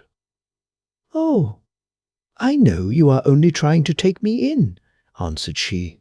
"And if I do let you serve me, is it fitting that you should be so much better dressed?" "I am.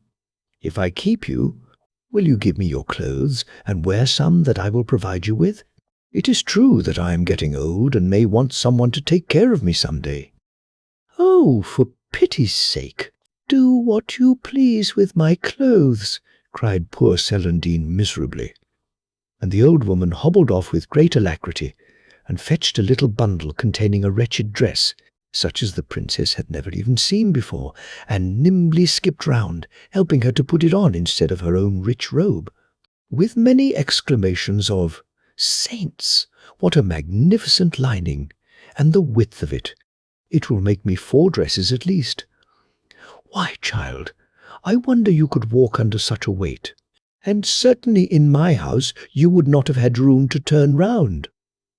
So saying, she folded up the robe and put it by with great care, while she remarked to Celandine, "That dress of mine certainly suits you to a marvel. Be sure you take great care of it."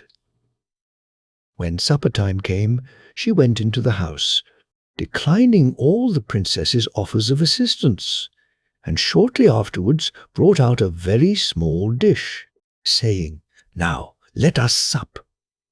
Whereupon she handed Celandine a small piece of black bread and uncovered the dish, which contained 2 dried plums. "We will have one between us," continued the old dame, "and as you are the visitor, you shall have the half which contains the stone. But be very careful that you don't swallow it, for I keep them against the winter, and you have no idea what a good fire they make. Now, you take my advice, which won't cost you anything, and remember that it is always more economical to buy fruit with stones on this account."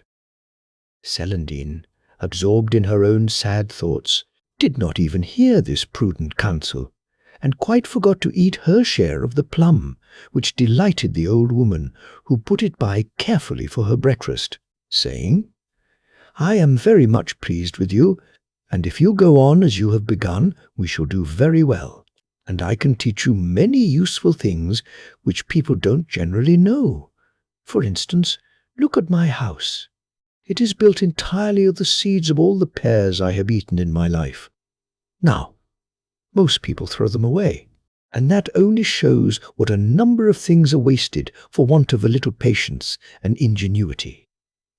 But Celandine did not find it possible to be interested in this and similar pieces of advice, and the old woman soon sent her to bed, for fear the night air might give her an appetite.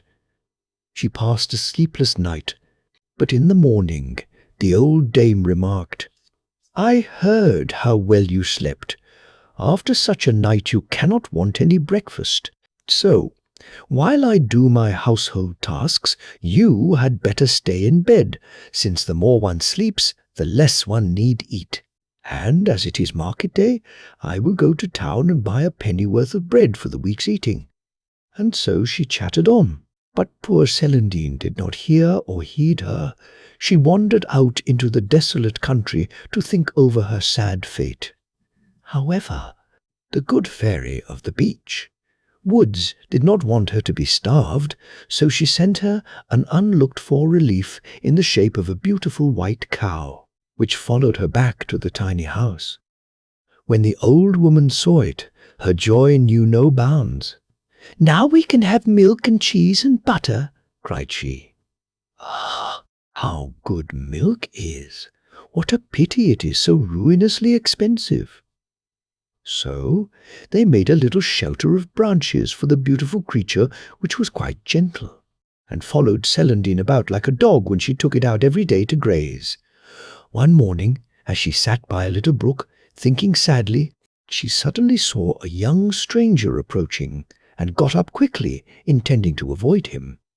But Prince Featherhead, for it was he, perceiving her at the same moment, rushed towards her with every demonstration of joy, for he had recognized her, not as the Celandine whom he had slighted, but as the lovely princess whom he had sought vainly for so long.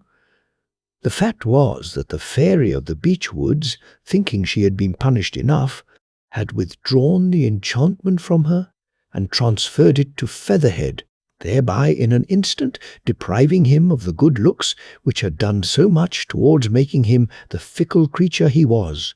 Throwing himself down at the princess's feet, he implored her to stay and at least speak to him, and she at last consented, but only because he seemed to wish it so very much.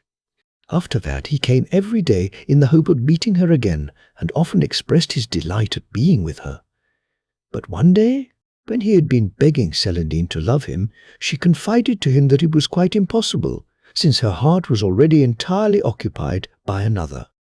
"I have," said she, "the unhappiness of loving a prince who is fickle, frivolous, proud, incapable of caring for anyone but himself, who has been spoilt by flattery, and, to crown all, who does not love me." "But," cried Prince Featherhead, "surely you cannot care for so contemptible and worthless a creature as that." "Alas! But I do care," answered the princess, weeping. "But where can his eyes be?" said the prince, "that your beauty makes no impression upon him?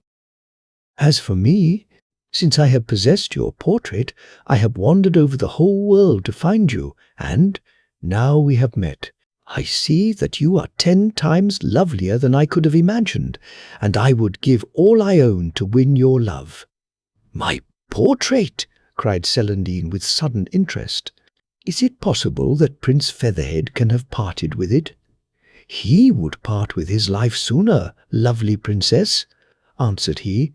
"I can assure you of that, for I am Prince Featherhead."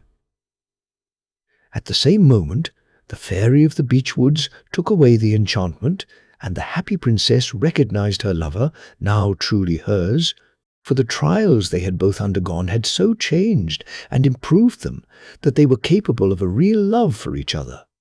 You may imagine how perfectly happy they were, and how much they had to hear and to tell. But at length it was time to go back to the little house, and as they went along, Celandine remembered for the first time what a ragged old dress she was wearing, and what an odd appearance she must present. But the prince declared that it became her vastly, and that he thought it most picturesque. When they reached the house, the old woman received them very crossly. "I declare," said she, "that it's perfectly true. Wherever there is a girl, you may be sure that a young man will appear before long. But don't imagine that I'm going to have you here. Not a bit of it. Be off with you, my fine fellow."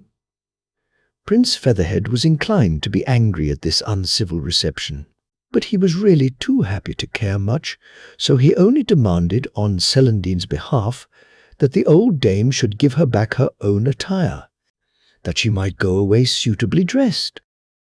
This request roused her to fury.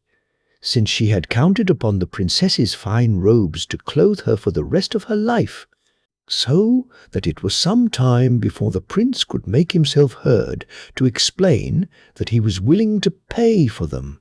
The sight of a handful of gold pieces somewhat mollified her, however, and after making them both promise faithfully that on no consideration would they ask for the gold back again, she took the princess into the house and grudgingly doled out to her just enough of her gay attire to make her presentable, while the rest she pretended to have lost.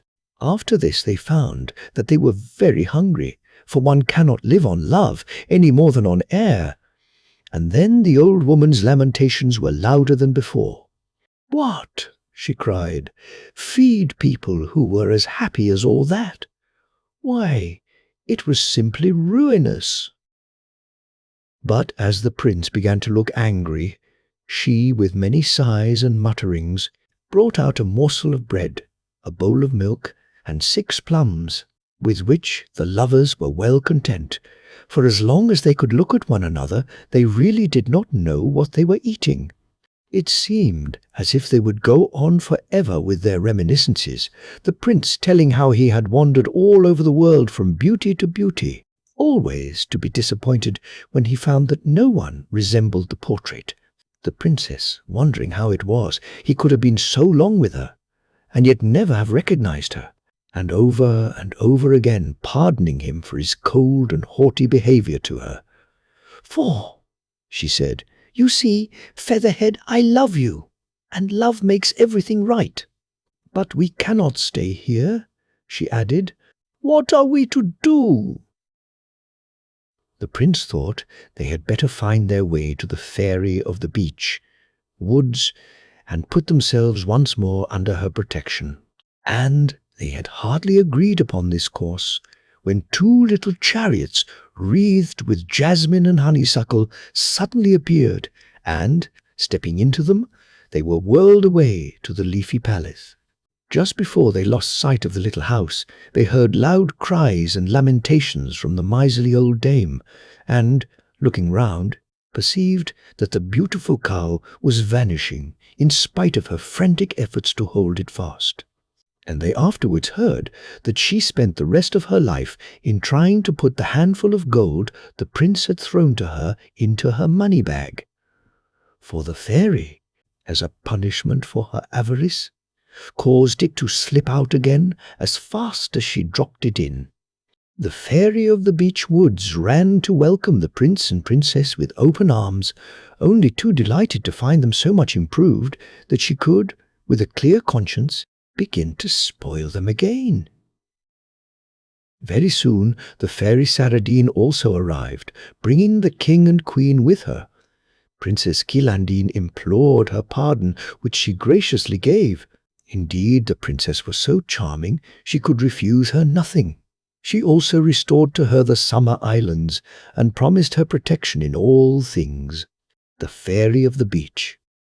Woods then informed the king and queen that their subjects had chased King Bruin from the throne and were waiting to welcome them back again. But they at once abdicated in favor of Prince Featherhead, declaring that nothing could induce them to forsake their peaceful life. And the fairies undertook to see the prince and princess established in their beautiful kingdoms. Their marriage took place the next day, and they lived happily ever afterwards, for Celandine was never vain, and Featherhead was never fickle any more.